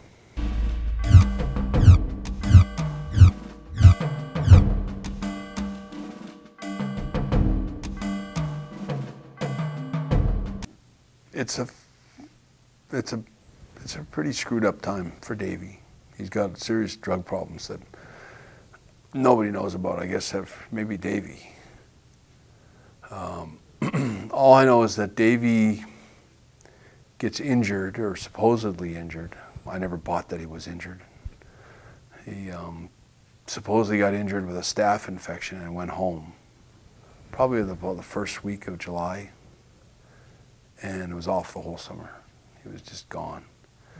And it was too bad, because I only just found out that we were working. And we had I think it was the same weekend we wrestled in Binghamton. I know I wrestled Davey. Vince had we had a match. They put us together just to kind of get a feel each other out match before Wembley. I'm thinking it was probably middle of July. I know it was just before Davey went home, but maybe it was even June. But I know I wrestled him, and it was awful. Our timing was wrong. It was a real struggle. And I remember when I came back, and Vince looked at me when I came past him. He said, "I hope it's going to be better than that at SummerSlam." And because I think we had talked earlier that night about we were going to go on last at Wembley. Now we were going to be the last match on the card. And I remember telling him, I said, "Nobody will top us. It's going to be the best match, guaranteed, on the card." And so then we had this abortion out there. And when I walked past Vince, he was like, "I hope it's going to be better than that at SummerSlam." And I was like, "I hope so too." I don't know what, and sometimes that happens when you work with each other for the first time. You try too hard, or you're both too tired. And it was at a TV taping, so we got a lot of, you do promos all day, and you can be really distracted, and it's not a good way to judge how you're going to do. So I know for me, I got real serious about the match right away. Once I knew that we were wrestling, I saw it as the opportunity to deliver the greatest match ever. That I could, if Davey followed me and listened to me, I could take him through, and we could have the best match maybe ever. We could really steal a show and really make our mark in the business. And so I would train and tan in the tanning beds, and I remember I would go in the tanning bed and I would lie down and I would envision the whole match. The tie-up, the first tie-up, takeover to the rest, every spot that followed, what would come up next. And if I ran into a wall, we're like, okay, what would I do next? And I'd think about it, and then I'd come up with the idea. And then, anyway, I gradually kind of put an entire match together in my head. And every time I laid down, I could start it from the beginning. It's the identical match that you watch. I mean, it's the match. And I remember going, it's perfect. I got this perfect match. I don't need to change anything. I just need to tell Davey. And I would call Davey. I called him for the whole month of August. I called him every day. And I could never get him. He was always out or never returned my calls. I talked to my sister Diana. He had some real bad drug problems at the time and was totally out of reach. And I think even when he left... How much is Diana aware of? I think she's pretty much got to be aware of all of it. I know that Davey, when he got on the plane, he had been up for almost 48 hours, hadn't been to sleep. He'd been on a coke binge and then barely got on the flight that flew to London. And I hadn't talked. I called and called and called, and I couldn't get an answer, couldn't get him to call me, and I kept thinking, I don't know what the hell he's doing.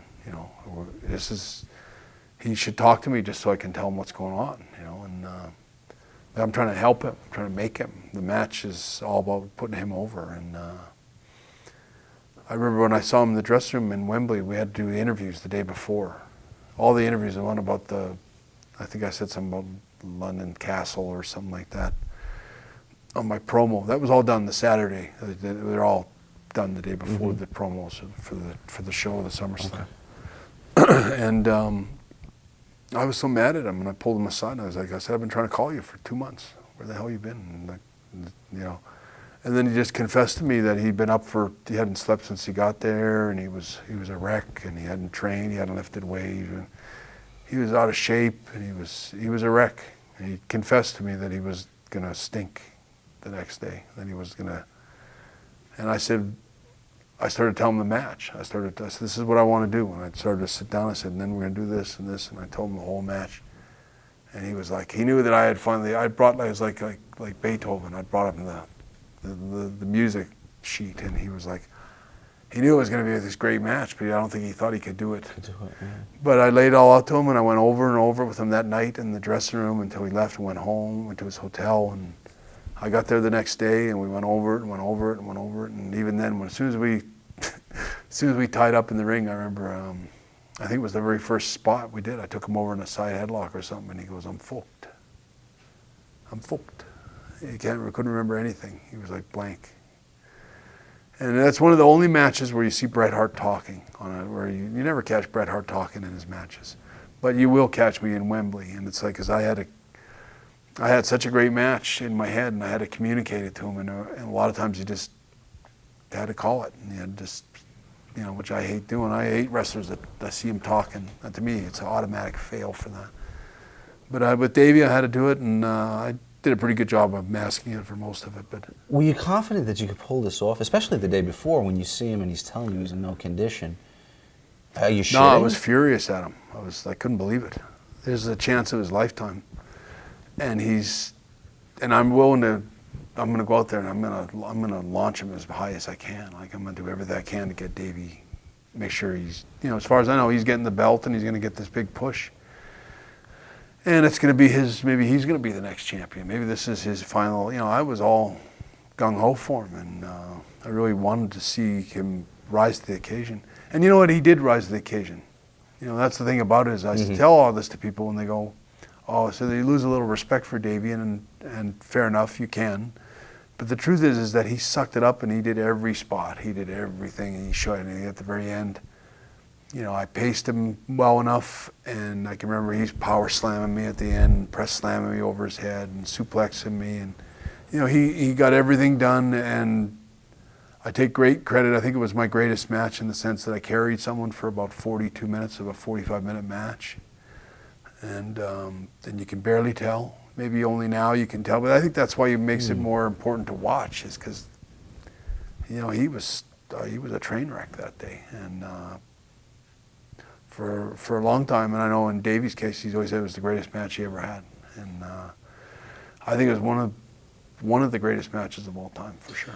Was your dropping to him exclusively to free you up for the world title spot? No. In fact, I don't think anybody saw it but me. I understood the dynamics of everything. It's hard to say all this now or make people believe that you knew what you were doing, but I had a crystal clear vision. All I wanted to do was the ladder match or this Wembley match, either one of them. I just wanted to have one more classic, beautiful match that would just launch me up there. So I would have had Perfect, I would have had Piper, I would have had Davey, or it could be whoever it is, but I want to have one more big match, and that would sort of, I think, would tip me over as far as being a star, like would give me a real push. And so it was a big night for me, and I knew that I was, in those days, you know, a lot of people, everyone thinks they're the most over guys, and everyone thinks that they should be champion, everyone thinks they're the greatest worker, you know. But the truth is that for me, I knew crystal clear, that I was the most over guy in England and Germany and Europe. I don't know what it is about what I had over there, but it was, I've never seen anything like it. I've never seen anything like it for any other wrestler. And I think wrestlers today forget what it was like for me back then. But it was like Beatlemania for me when I got off the bus. I got stampeded, I got fondled, I got dragged down by old women and young girls and fondled. And I mean, this is in the buildings, on the bus, everywhere I went, on the hotel lobbies. It was crazy. I mean, more so than here. Oh, nothing like here. Like, it was insane. It was,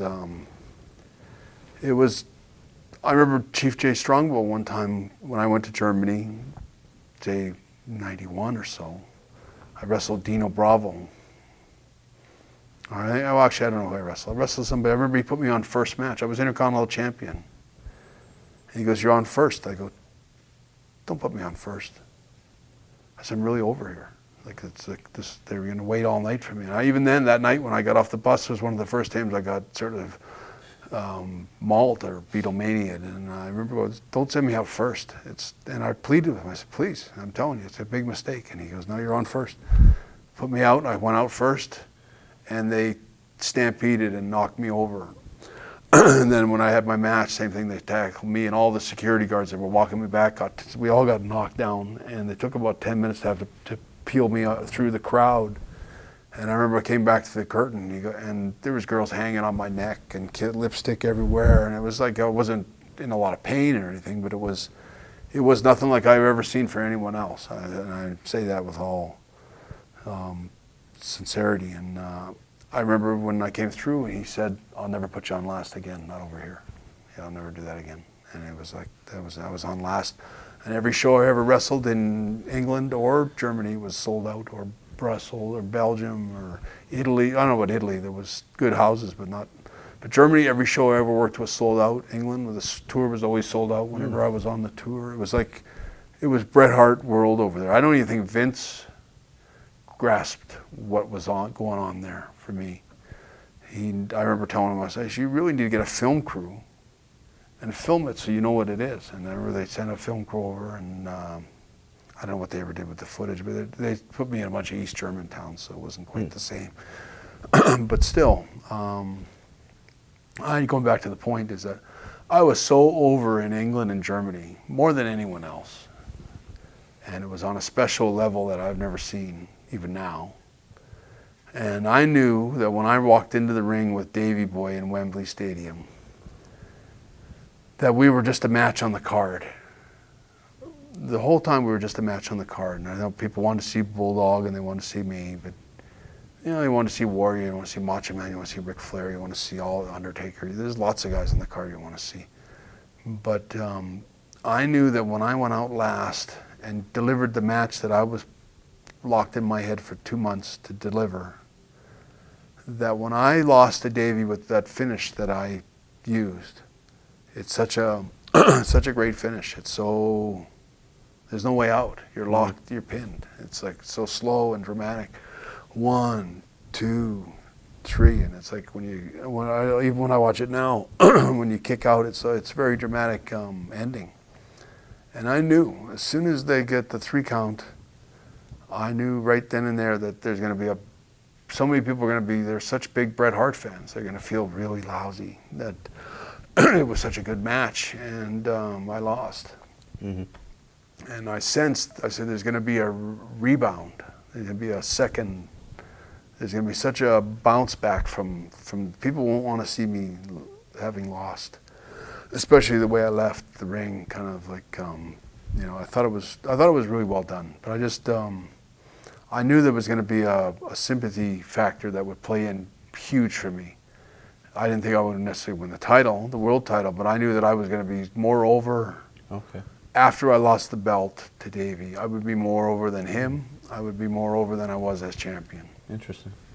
And I was.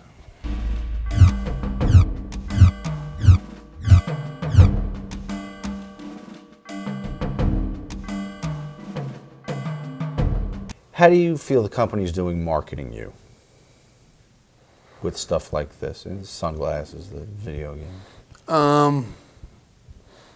I was probably, I think, just glad to get anything I could. You know, you're always, you know, the real truth is that you're never really in until you get marketed. Like, you got no real power until, the power is when Vince invests in you. It's like, it's one thing when you say, okay, well, I'm going to quit. I'm going to go home. Like, it's like, well, wait a minute. We got how many $1 million invested in Bret Hart T-shirts and sunglasses, and he's on the boxes of this and that, and he's, you know, packaging, and it's like, wait a minute. let's talk, you know, because they don't want you to go. That's when you have power, and that's when you start to notice it. And in those days, it was like, just put me on a box, or give me a toy, or give me something, you know. And I was getting a little bits and pieces, and finally a T-shirt, and finally, you know, little odds and ends here and there. It was a really slow climb for me. Right. But once they started that big wheel, like that big company, Vince started really pushing you on your own records, and you got a song coming out, and you got all kinds of stuff happening. That's when you start to feel like, okay, now I can relax a little. I don't have to worry about my job all the time. I don't have to worry I'm going to get fired. Are you starting to see some decent money from merch? Yeah, I think so. And in time, huge money. I think the sunglasses were huge. I think they were one of the cheapest things to make, and I know for sure they're the biggest seller merchandise-wise for years. Like, I remember, like, for what they cost to make and what they were selling them for was nothing but profit.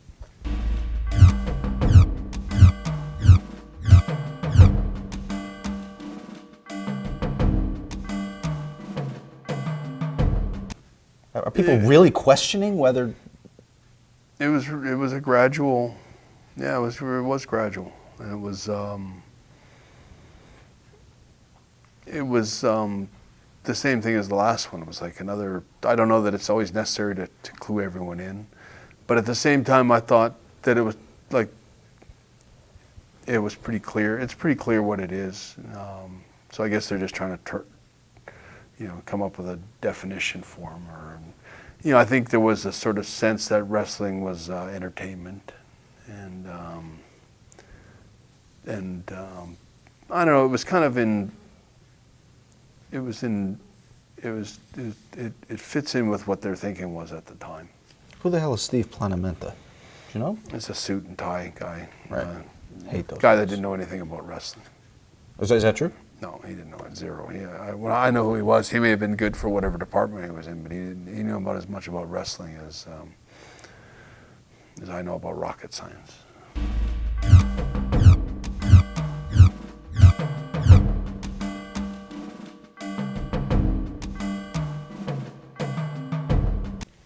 Is he just doing this as an on-air gimmick, or does he have an office role at this point?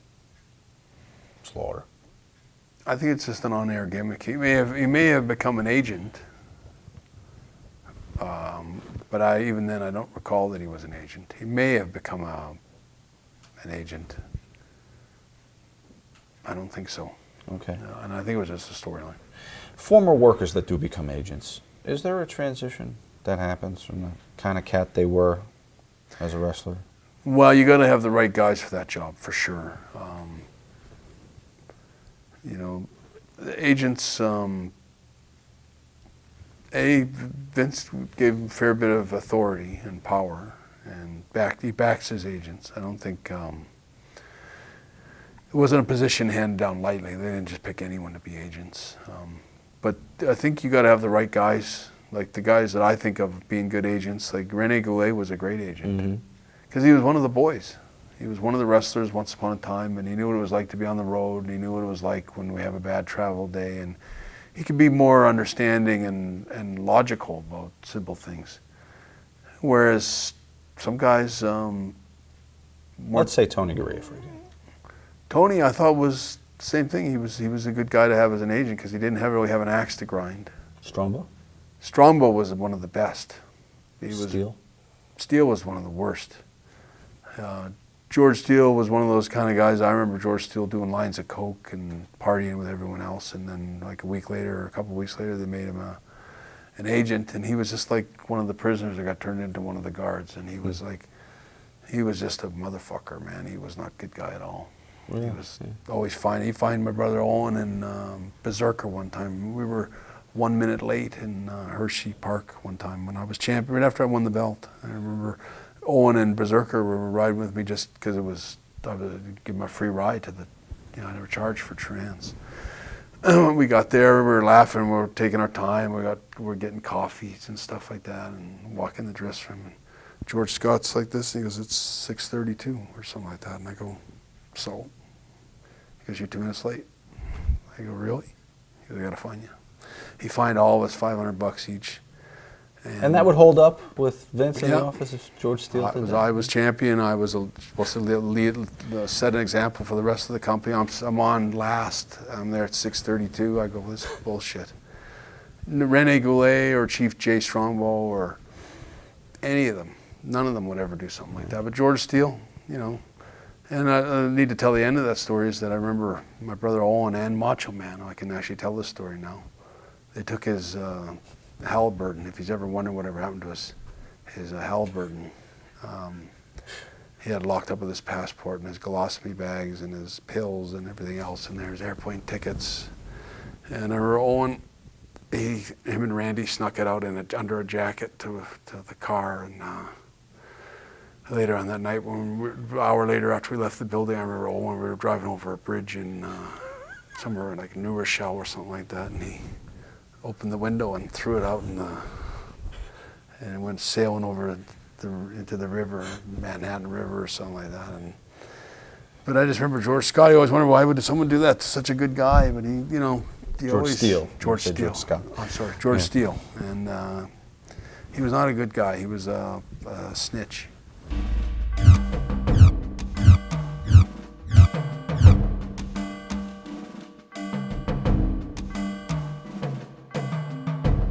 The events leading up to this, when are you told, who tells you, who lays it out for you? It's funny. I didn't write about all this in my book, but I was up to a lot of no good in those days. On what level? Well, I had, we weren't supposed to change our tickets, and I had changed my ticket to visit some girl in Italy, which was, I don't know how that happened, but I ended up going to Italy and visiting some girl that I barely knew, and toured around Italy for a few days, and then flew back to Canada, and no one really knew any different. I just thought it was just on tour. But I remember I had changed my ticket before I left, and then Vince handed out a memo in the dressing room that said that anyone that changes their ticket, it's a $2,000 fine and something. It was a big fine. I remember going, holy. And so then I went to Vince. I said, I just got this memo. I said, I already changed my ticket. And I told Vince, I said, I'm going to visit a friend of mine that plays hockey over in Italy. I've already made plans to change my ticket. And he said, don't worry about it. Or, you know, I don't think you need to worry about it. I'll look into it or something. Anyway, so when I got home, I think I went on the road for 1 or 2 days, or 3 or 4 days, like a short tour, and then I went home, came back home to Calgary, and they called me up, and the first town we were in was Red Deer, and then Saskatoon, and I think Red Deer was on a Sunday, and they called me up and told me that I needed to fly to Saskatoon on Monday morning, and that I could not change my ticket. Like, whatever you do, don't change your ticket. And when you get off the airplane, you go straight to the dressing room and you find Vince. He wants to see you. He's got something he wants to talk to you about. I didn't know what it was. I remember thinking, I'm in trouble for my ticket, changing my ticket. I really thought that's what it was, and I thought I might be in big trouble, bigger trouble than maybe I really got. I'm in like hot water. And I really didn't, I should have got that I might be getting the belt. When I think about it, there was lots of clues and lots of things that made me think, you know, I think someone had told me before I left for that trip to Italy or in Germany, it was Chief Jay Strongbow had pulled me aside and said that Vince has got a list with 5 names on it or something like that. I'm not sure the list, how many names were on the list, but he said, and yours is one of them to be the next champion. They're looking for a new champ, and he goes, I put in a word for you, and I think a couple of different guys said they thought I should get it, and he told me, don't fuck up. When you go over to Europe, don't fuck up, because they're taking a long look at you right now. So. And you book a fucking flight. So I'd already did all that. It was done. It was, and I came home, and I remember I flew that day to Saskatoon. I had to get up at like 5:30 in the morning, catch I think it was a 7 o'clock flight or something like that. And I remember thinking, this is so crazy. No one is even going to be at the building at 8 in the morning or whenever I got there. I got there really early. And it's only an hour flight from Calgary. And straight to the arena, straight to the, right like they told me, straight in, walking down, and I go down the hall, and I think somebody was there, maybe one of the other agents, or somebody told me that, just to wait a minute, Pat, that Vince was with Rick. And so then I saw Rick come out of Vince's office, and I saw Rick thank him and shake his hand, and he was real courteous and real respectful and real professional, and he walked down the hall. And then I remember Vince looking back up the other hall and waved me down, and I remember thinking, okay, what's going on here? And I still didn't know. And I got in, and I did write about this in my book, though, because Vince starts up with me, he starts talking to me, and did a quite convincing job of making me sound like he's going to fire me. He talked about how he asked me how long I've been with the company, and I think I told him whatever many years it was, and he goes, well, we've tried everything with you. We've tried to put you in tags, and we put the tag belts on you, and we put the Intercontinental belt on you, and he goes, heck, we've done just about everything we can think of to do with you. And I remember looking at him, and you think that I would realize that he was playing with me, or that I was winning the title or something, but I didn't. And I remember thinking, this cold-hearted bastard's going to fire me when he's got my dad flying in to be the referee in my match tonight. And he was going to be in my corner that night when the match, me and Davey were supposed to be tagged up with my dad in my corner. And I thought, oh, he's not going to fly my dad out and fire me on the same day. And I remember thinking, I thought, yeah, he would fire me. And I'm looking at him like, part of me is looking at him like real stone-faced, and I'm not reacting at all. And I really thought he was going to say, and so we have, we're going to have to let you go or something. We've done everything we can. I know it sounds crazy to think that I could actually believe that, but I expected it almost like something's going to burst my bubble. Here it comes. And he goes, that's why we're going to put the title on you tonight. And I remember I looked at him and I said, okay. I didn't say anything. I didn't have any reaction and smile or jump for joy or anything. And of course I was inside, but I didn't know if it was real or not. And then he said to me, he goes, I can't believe it. You got to say something. You're not even happy or anything. And I was like, so I'm just, digesting it, But anyway, so he had a good laugh at almost firing me kind of thing, and the fact that I didn't sell it. I think he was always, I don't know how many wrestlers he told they were going to win the belt, but when he told me, I didn't give him any kind of reaction at all. I was like, and what else are you going to do for me? This match is only made available on home video. Why? I'll never know. I'll never ever understood. Never understood then. I don't think there was any problem from Flair. I never ever heard there was, and I think Vince assured me that Rick had no problems with any of it, and thought I was a real pro, and Rick didn't say anything, had no squawking, or at least that's what Vince told me, and I believe him. And so I don't know. Maybe that was Vince's decision. I'll never know. I don't know the answer. That's odd. Does one's relationship with Vince change when you are his title holder? Yeah, it did. And I remember I was told to get real close to Vince, and that basically to try to become his best friend if I can, or really, and Vince told me that the standard thing, he said, I want you to call me every day. And I said, about what? And he goes, just call me every day. I always want to talk to my champion every day. But anyway, it was really, anyway, so I would call him every day, and it's like, I'm calling you like you asked me to. I don't know what you want me to tell you, but I often wonder if it's like, I guess this is where I'm supposed to stooge out a bunch of guys, and say, okay, you know what I think, this guy's no good, and you know what I heard, and I never ever did. But he was never asking you stuff like that. Never asked me, but he wanted me to call him every day, and after a while I just stopped calling him, because I was like, I got nothing to say, I don't know what you want to know. I mean, I see you every few days anyway, But I didn't tend to call anybody up just to talk about stuff and talk about I did call him up and talk about what I was doing. And I had no problems with them. Most of the time, everything they told me was fun anyway. Like I never had any. It's probably the same for John Cena today when they come in and they tell him like, "This is what you're doing, John." And it's like I was cool with everything they were doing, especially once I won the title. Like even that day, before waiting the whole day to win the title. I just kept thinking, who's going to mess this up for me? And I always think, I'm glad they didn't tell me the week before, or even a couple weeks before, or months ahead. Nobody knew. Nobody saw it coming. And I think every wrestler, even the ones that liked me, would have stabbed me in the back and made sure that I just always felt like it's such a dog-eat-dog that a lot of guys would say, oh, he can draw, he's not the guy, or that Bret Hart, there was a lot of people like that anyway. But once you got the title, isn't there a target automatically hung on your back at this point, as far as someone trying to get your spot? Yeah, like once that whole day passed, I remember just waiting, and I didn't really believe it till it happened.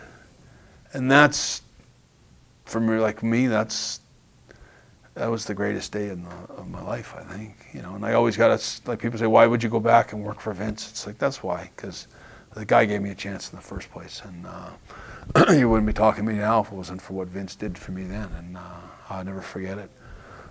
But he took a chance on me. I think when a lot of guys would argue strongly that I was not the right guy to put the belt on, didn't have the star power that he was looking for.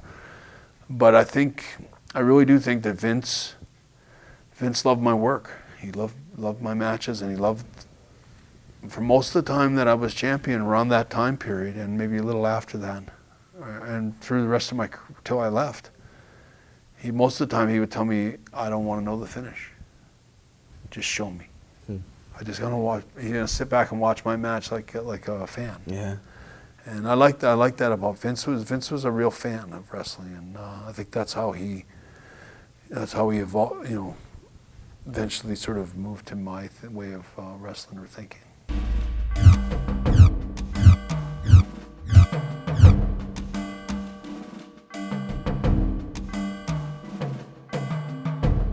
Does anyone peg him as a future world champion?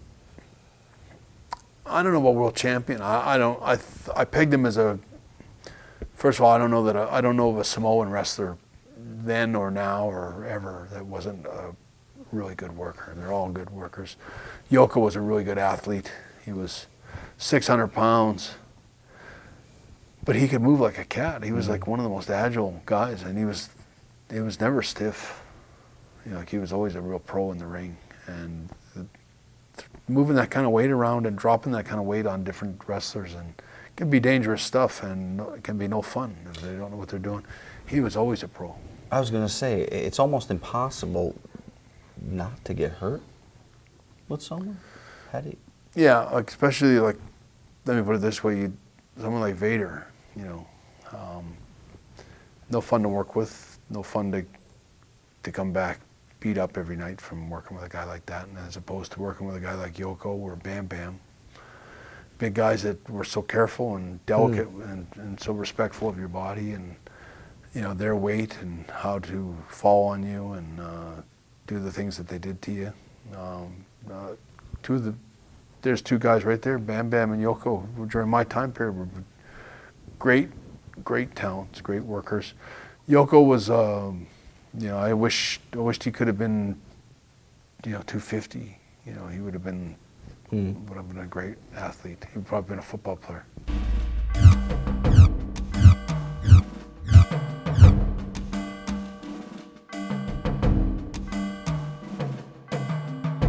You know what? Kamala was a huge guy, not a big guy. He was like one of the biggest guys you'll ever see in wrestling. Real agile. He had a certain sort of fixed style, what he did, but he was also a guy that didn't mind flying for a guy my size, that, had no problems trying to make you a star, or he had no problem with a guy like me or Shawn Michaels, or, to me, he was a great monster heel. He probably had better days back when he was working with Hogan and that. But he was always a fun guy to work with, always a night off. That's what I always walk in. It was like Bret Hart, Kamala was like, this is it. Wow. Just wait for my match. It'll be so easy. You're an automatic underdog. You get the sympathy factor so easy, and he's one of the easiest, lightest, most fun guys you can work with. Always a night off.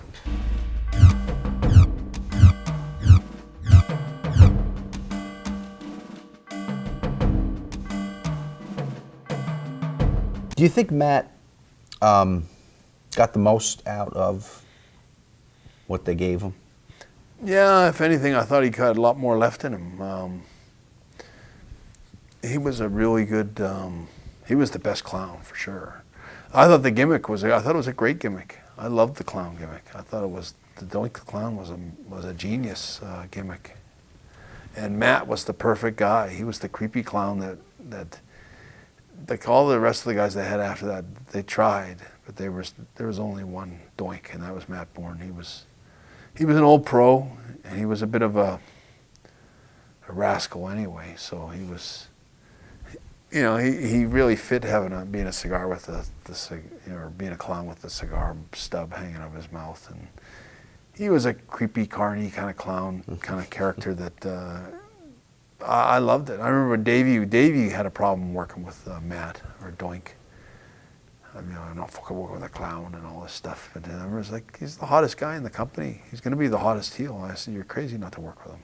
You know, he ended up leaving the company not long after that, Davey, because he was not happy about working with Doink. And Doink was, you know, Davey was, like I say, he had his drug problems and a lot of problems back then, but he was not up on his thinking as far as what potential Matt had. Another gimmick that I thought was a great gimmick was that Santa Claus gimmick. Balls Mahoney had. Santa Claus, yeah. That was a great gimmick. I wish they just kept it. Like if he stayed on, and because Balls Mahoney was actually a really good worker, or at least entertaining worker to watch. And the Santa Claus gimmick, a dirty, creepy clown, like they did a movie with a creepy clown. Watching Balls Mahoney was way more fun than the movie was.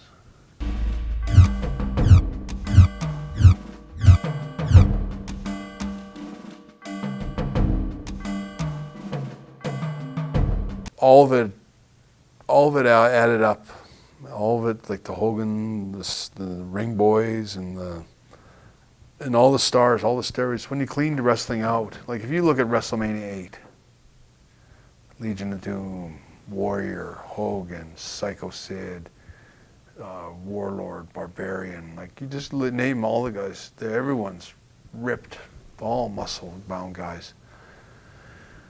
A year later, you look at Survivor Series when I'm wrestling, not even a year, 6 months later or 5 months later, I'm wrestling Sean at Survivor Series. It's two 230-pounders wrestling in the main event, and everyone on the cards was under 230 pounds. Or most of them anyway, and that's everything changed. We're all smaller guys, clean, no big muscle guys. Everything kind of, wrestling fans, the business changed in a negative way. What was left was just the wrestling fans. The ones that were sort of, you know, your sort of part-time wrestling fans. The ones that got into it because it was a fad. They all faded off, and now what you were left with was what you had. And I think that was where, you know, I think really is where I think I pulled the sword out of the stone. It was like, without realizing it, was like the wrestling fans wanted wrestling. They were tired of watching Hogan with this stuff and the big giant wrestlers and Warrior and Papa Shango and the Voodoo. And it reached a point where it was like, enough. We want Bret Hart, Mr. Perfect. We want Bret Hart, Roddy Piper. We want wrestling matches. We want action. We want stuff we haven't seen before. We want real wrestling. You know, it pretended to be real. And I think the shoot interviews and a lot of the direction that wrestling went all was shaped around where my thinking was on how my face-to-face interviews with Yokozuna from those days, or in the year, maybe the year coming. I don't think they started in '92, but there was the face-to-face promos and me calling him a fat tub of goo and stuff like that. And we're right beside each other, and I can remember it would kind of piss him off, but we'd get the promos. He would start saying stuff about it would get heated, and I can remember saying, "Oh, I've lost the title of this guy. I should be mad at him. I wouldn't be just talking nice about him, or you know, I hope next week you're prepared or something." You know. I said, I got to be mad, you know, and I said, I'm gonna talk like I'm really mad. This is what I would say to you if I was fighting you for real. And I think a lot of things changed around then. Like I felt that people always looked at me like, okay, let's see another classic match come on. Have you got another classic match somewhere in your? We want another match that's gonna that we're going to remember for a long time. And I tried really hard, even going from like when I beat Flair and I won the title. The Survivor Series with Shawn. Shawn was not the worker that he was 2 years later as far as conditioning and all that. And we kind of had a nice, easy fill-in kind of. We worked hard and we had a great match, but it was nothing spectacular about it. But the Rumble with Razor, I mean, I tried really hard to give Razor the best match. And I heard someone, the wrestling guys at NXT were watching my match with Razor and moaning, clapping for it. Someone was telling me about it a few weeks ago, and I thought, you know, it was a pretty good match. I don't think I've watched that match since probably the 90s anyway.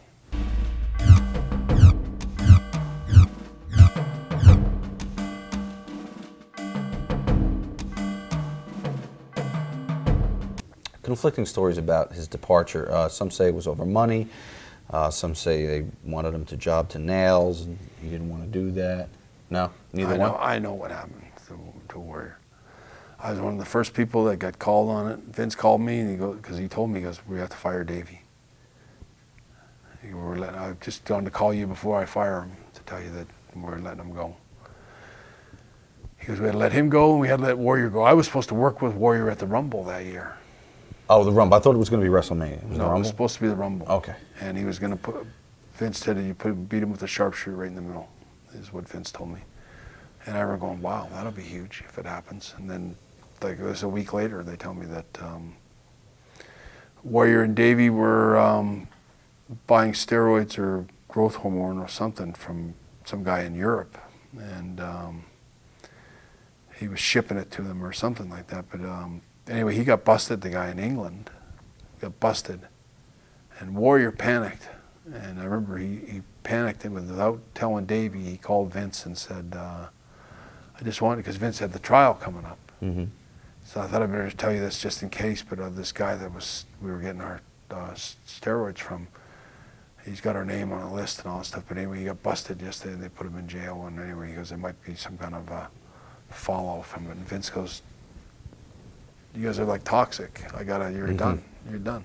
And you're both fired now. And he fired Warrior, and he fired Davey, just like that. And I got the call before Davey got told. And that's how it came down, for sure.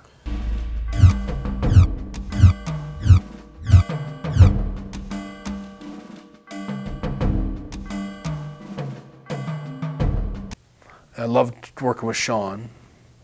But the thing with Shawn was, the reason we weren't so fresh and it wasn't so fun working with Shawn was we had wrestled each other all year. I wrestled Shawn, if you look at my booking sheets, I wrestled Shawn almost that entire year as Intercontinental Champion. I wrestled him and wrestled him and wrestled him. And we had great matches.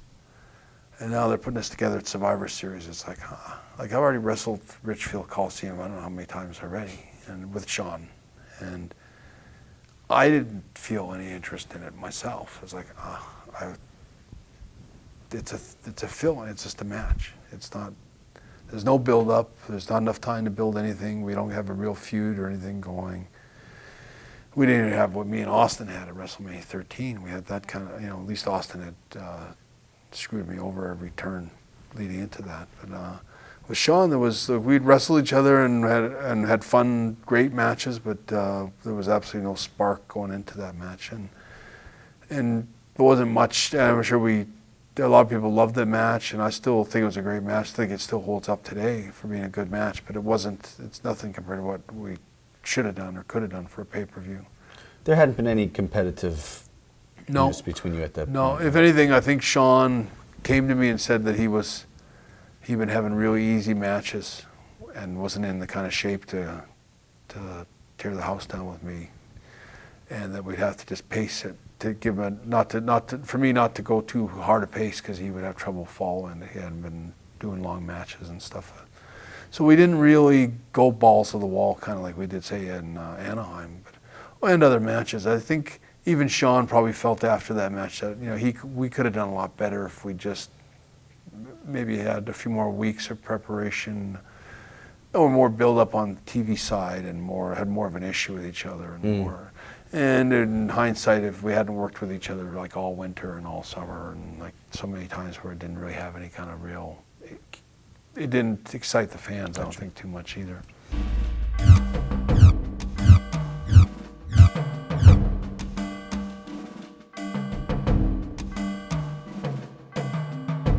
Lawler comes into the company. Now, he's a guy who has publicly said during the territory raids he would never work for WWE or Vince McMahon. Just another guy hopping on the train, seeing where it's going, and...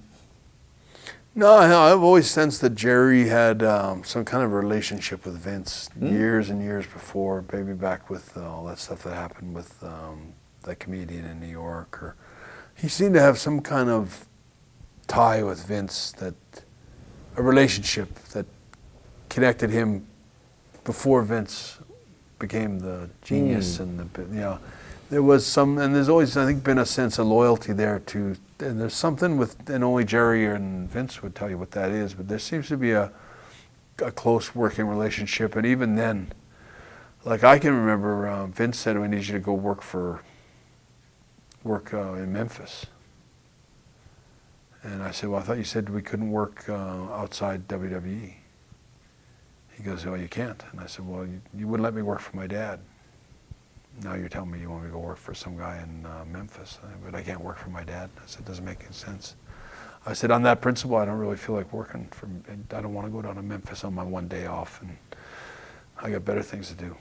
I don't mind working for, I'm a WWE guy, I'm not a Memphis guy." And where is this in your tenure? Like right around here, this time, or okay, right around then, or maybe '94. But anyway, he said, "No, you have to go." And I was like, I didn't want to go. And he said, "You have to go. I need you to go." And so I did. I went, and but he had enough power. Clearly, it was important that I had to go. And I remember I brought it up to him that he wouldn't let me work for my dad, but he'd let me work for some other promoter. It's not fair, you know. It's not, to which he says what? I don't think he had an answer for it. Okay. Does Jerry have his crown shit in right away, or does it take some time to get to that level? No, it happened pretty fast. Okay. I think I know it was the town for sure. It was I think it was just a TV taping though. I want to say I thought it was the Rumble, but I don't think so. It was a TV taping, and it was in Sacramento for sure. And I didn't see who did it or anything. I just remember, like, when I went to the showers, it was right there on the floor. It was his crown filled up with, I don't know, I'm guessing that a Great Dane maybe, and you know, maybe a bull mastiff and maybe some horses. It was an awful concoction of shit in that crown. Yeah. And maybe more than one individual. oh, we're saying. definitely more than one, Okay. and proudly more than one. I think. I'm not sure which ones were involved in it, but I think it had something to do with Lawler playing videos or playing matches of guys that did jobs in his territory all the time. Like he beat Hogan. I think he got Hogan to put him over in one town or one match or something, like in Memphis or something like that, just before he made it big, and he would play it all the time. Oh. And that's an example of it. I know Hogan didn't like it, was pissed off at him before I ever met him. A lot of guys wanted, like Curt Hennig was another guy that said once he got the push in WWE, or WWF was IC champ and all that, and all of a sudden Lawler was playing all the old footage of Curt putting him over in Memphis all the time, and that pissed. And I think the payoffs. I remember Curt saying somebody wasn't happy with his payoffs, that Lawler would never pay him very good. And so I remember, like, never knowing Jerry and not knowing much about what it was like to work in Memphis, but he had a lot of heat with a lot of guys, and A lot of suspects. I just remember Jerry looking around all night for his crown. I knew exactly where it was. I said, I didn't want to say, like, well, it's right around the corner in the shower, you know, but I just kept saying, I don't know where it is, Jerry. And he was starting to panic a little bit, and then he found it. And I think he was mortified, and rightfully so. But anyway, I guess they got it out of their system anyway. That was the end of it. It only happened one time. No pun intended.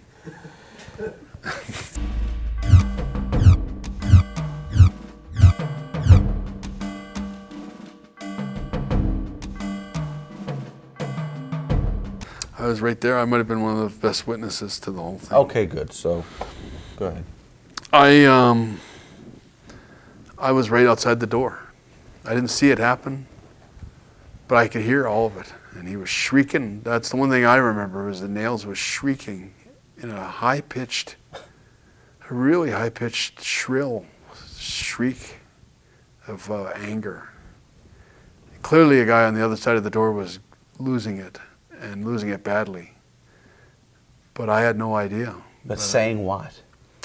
That he'd been lied to, and he had enough of the bullshit and the lies and whatever it was. Just was, like I say, it was very high, shrieking like almost like an hysterical woman. And then you heard a big bang, and then kind of a gurgling sound. And I can remember thinking, you know, shit, like, what do you do? You know, because Vince had a lot of heat with lots of guys over a long period of time. With everyone had questions, you know, and I think sometimes it's like, you know, it's hard to make every wrestler happy or make all their dreams come true, because they always, you know, if all of them had the chance, they'd all be champion kind of thing. You got to make a lot of promises that you can't fulfill, I think, and that's just part of the job. I don't know that it's necessarily being lied to. It's just sort of being vague and, you know, kind of see how it goes all the time. And it builds, and wrestlers start to get paranoid, and then, of course, they do lie to you about stuff, lots of stuff. And he went off, and I just remember Lanza grabbed, I sensed, I think I was just getting ready to open the door, and then I went, I'm gonna come back in a few minutes. And then Lanza, I think it was Jack Lanza, either was the first guy in, or I remember him like yelling and waving me in to come help, you know, pull nails off.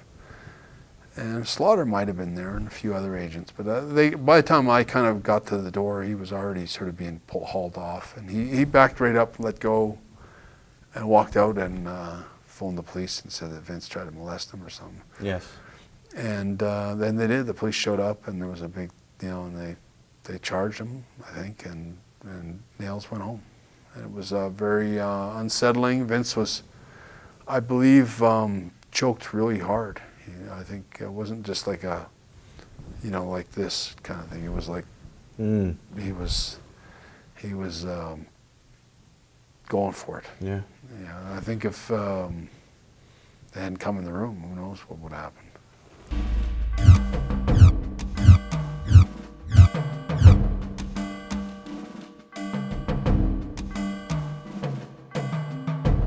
Firstly, you remember working with Simon Cowell. Yeah, I do remember. Was he as curmudgeon-y? No, he was actually really good with me, as I remember. And I remember I told him, I said, I can't sing. I said, well, can't I just talk the, you know? I said, I think it'll sound better. I said, I'll do like Telly Savalas on that. You know, I'll just talk through the song. And he goes, well, just try to sing it for me first. I said, trust me. And he goes, no, just try. So I sang it for him. And as soon as I finished singing it for him, he said, okay, let's try your way. Let's do the William Shatner talk through the song. Yeah, and it worked, at least for me anyway. You going to do any more singing anytime soon? No, I don't think so, especially not tonight. That was the most significant year in your career? It was the best year.